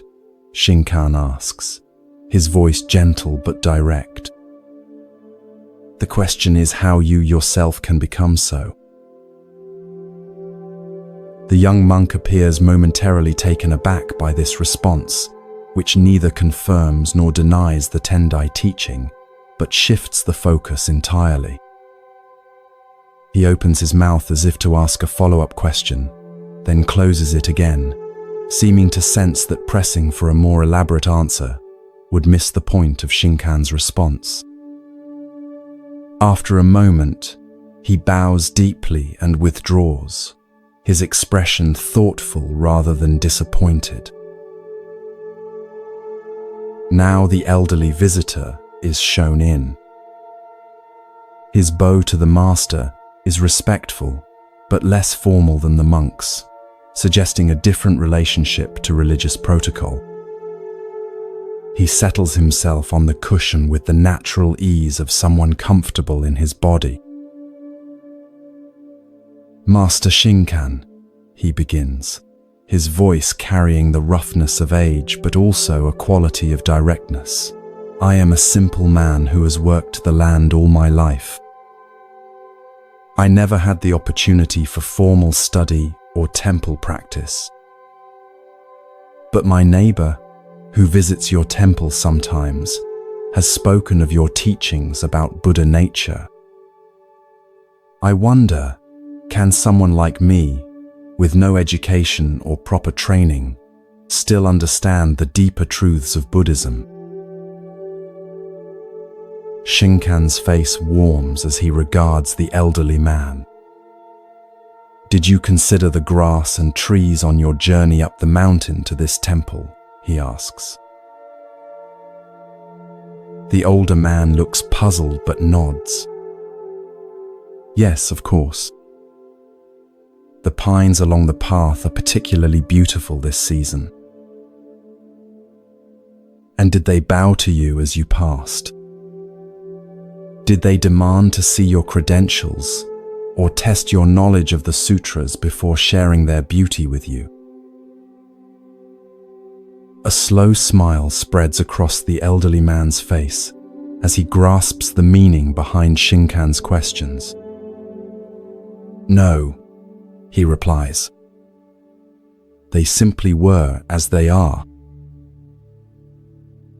Just so, says Shinkan, nodding. Buddha, nature is like this, freely given to all beings without distinction, requiring no special qualification or achievement. The trees and grass never worry about becoming enlightened. They simply express their nature fully.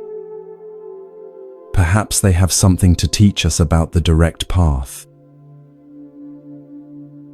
The elderly man's eyes shine with understanding. What might have taken years of philosophical study to grasp intellectually, he has understood immediately through Shinkan's simple metaphor connected to his own experience. As the older man leaves, you notice the young monk waiting in the courtyard, still contemplating Shinkan's response to his question.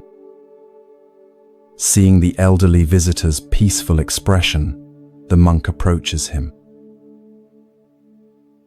Pardon me, the young monk says, but I couldn't help noticing your meeting with Master Shinkan. May I ask what teaching he shared with you? The elderly man smiles.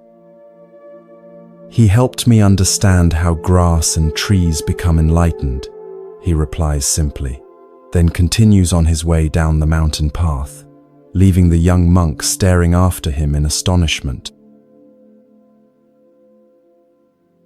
This elegant story illuminates several profound aspects of Zen wisdom and teaching. At its heart is the contrast between intellectual understanding and direct realization, a distinction that lies at the core of Zen practice. The young monk, with his years of formal study and memorization of sutras, approaches spiritual practice primarily through concepts and theories. His question about grass and trees becoming enlightened reflects this conceptual orientation. He's trying to fit a puzzling teaching into his intellectual framework. Shinkan's response: of what use is it to discuss how grass and trees become enlightened? The question is how you yourself can become so. Gently redirects the monk from abstract speculation to the essential matter of personal awakening. This redirection is not a dismissal of the monk's question, but an invitation to move from third-person theorizing to first-person investigation. True Zen understanding doesn't come from accumulating concepts about enlightenment, but from directly realizing one's own Buddha nature. Notice how differently Shinkan approaches the elderly visitor, whose question comes not from academic interest, but from genuine concern about his own spiritual possibility. Rather than offering a philosophical explanation, Shinkan uses the immediate experience of trees and grass to point toward the universality and inherent nature of Buddha nature. The teaching is tailored perfectly to this student, connecting with his lifelong relationship to the natural world, rather than requiring familiarity with Buddhist texts or terminology. The fact that the elderly man immediately grasps what the young monk has been puzzling over highlights another Zen principle, that direct realization often comes more easily to those with fewer preconceptions and intellectual complications. The elderly man's lifetime of practical work and observation of nature has prepared him for direct seeing in a way that the monk's accumulation of concepts actually hinders. As the Zen saying goes, in the beginner's mind, there are many possibilities, but in the expert's mind, there are few. The title question itself, How Grass and Trees Become Enlightened, contains a misconception that Shinkan skillfully addresses without directly refuting. The question assumes that enlightenment is something to be achieved, a state to be entered through effort or practice. But from the Zen perspective, Buddha nature is not something acquired but recognized. It is the inherent nature of all beings, including plants. Grass and trees don't become enlightened. They already express their Buddha nature perfectly through simply being what they are, without self-consciousness or striving. This points to a fundamental teaching about our own practice, that awakening is not primarily about adding something new, but about recognizing what has been present all along. Like grass growing naturally toward the sun, our Buddha nature expresses itself most perfectly when we stop trying to achieve special states and simply allow our natural awareness to manifest without interference from excessive thinking and doing. The young monk's reaction to the elderly man's parting comment suggests the beginning of his own shift from intellectual understanding toward direct realization. His astonishment indicates that something has broken through his conceptual framework, perhaps the recognition that what he's been seeking through study and analysis might be more directly available than he thought. As you drift towards sleep, consider where in your own life you might be approaching important matters primarily through concepts, rather than direct experience. Perhaps you've read extensively about meditation without establishing a regular practice. Maybe you understand the principle of mindfulness intellectually, but rarely bring full awareness to ordinary moments. Or perhaps, like the young monk, you've been seeking complex explanations for something that is already perfectly expressed in the simple presence of trees and grass, in the natural awareness that is reading these words right now. Shinkan's gentle wisdom reminds us that the deepest truths are often the simplest, and that sometimes the most direct path to understanding is to stop trying to understand and simply be as naturally and completely as grass and trees, which never worry about becoming enlightened, yet perfectly express their Buddha nature in every moment. As your awareness merges with sleep, allow yourself to rest in this natural presence that requires no achievement, no special state, no complex philosophy, just the simple recognition of what has been here all along.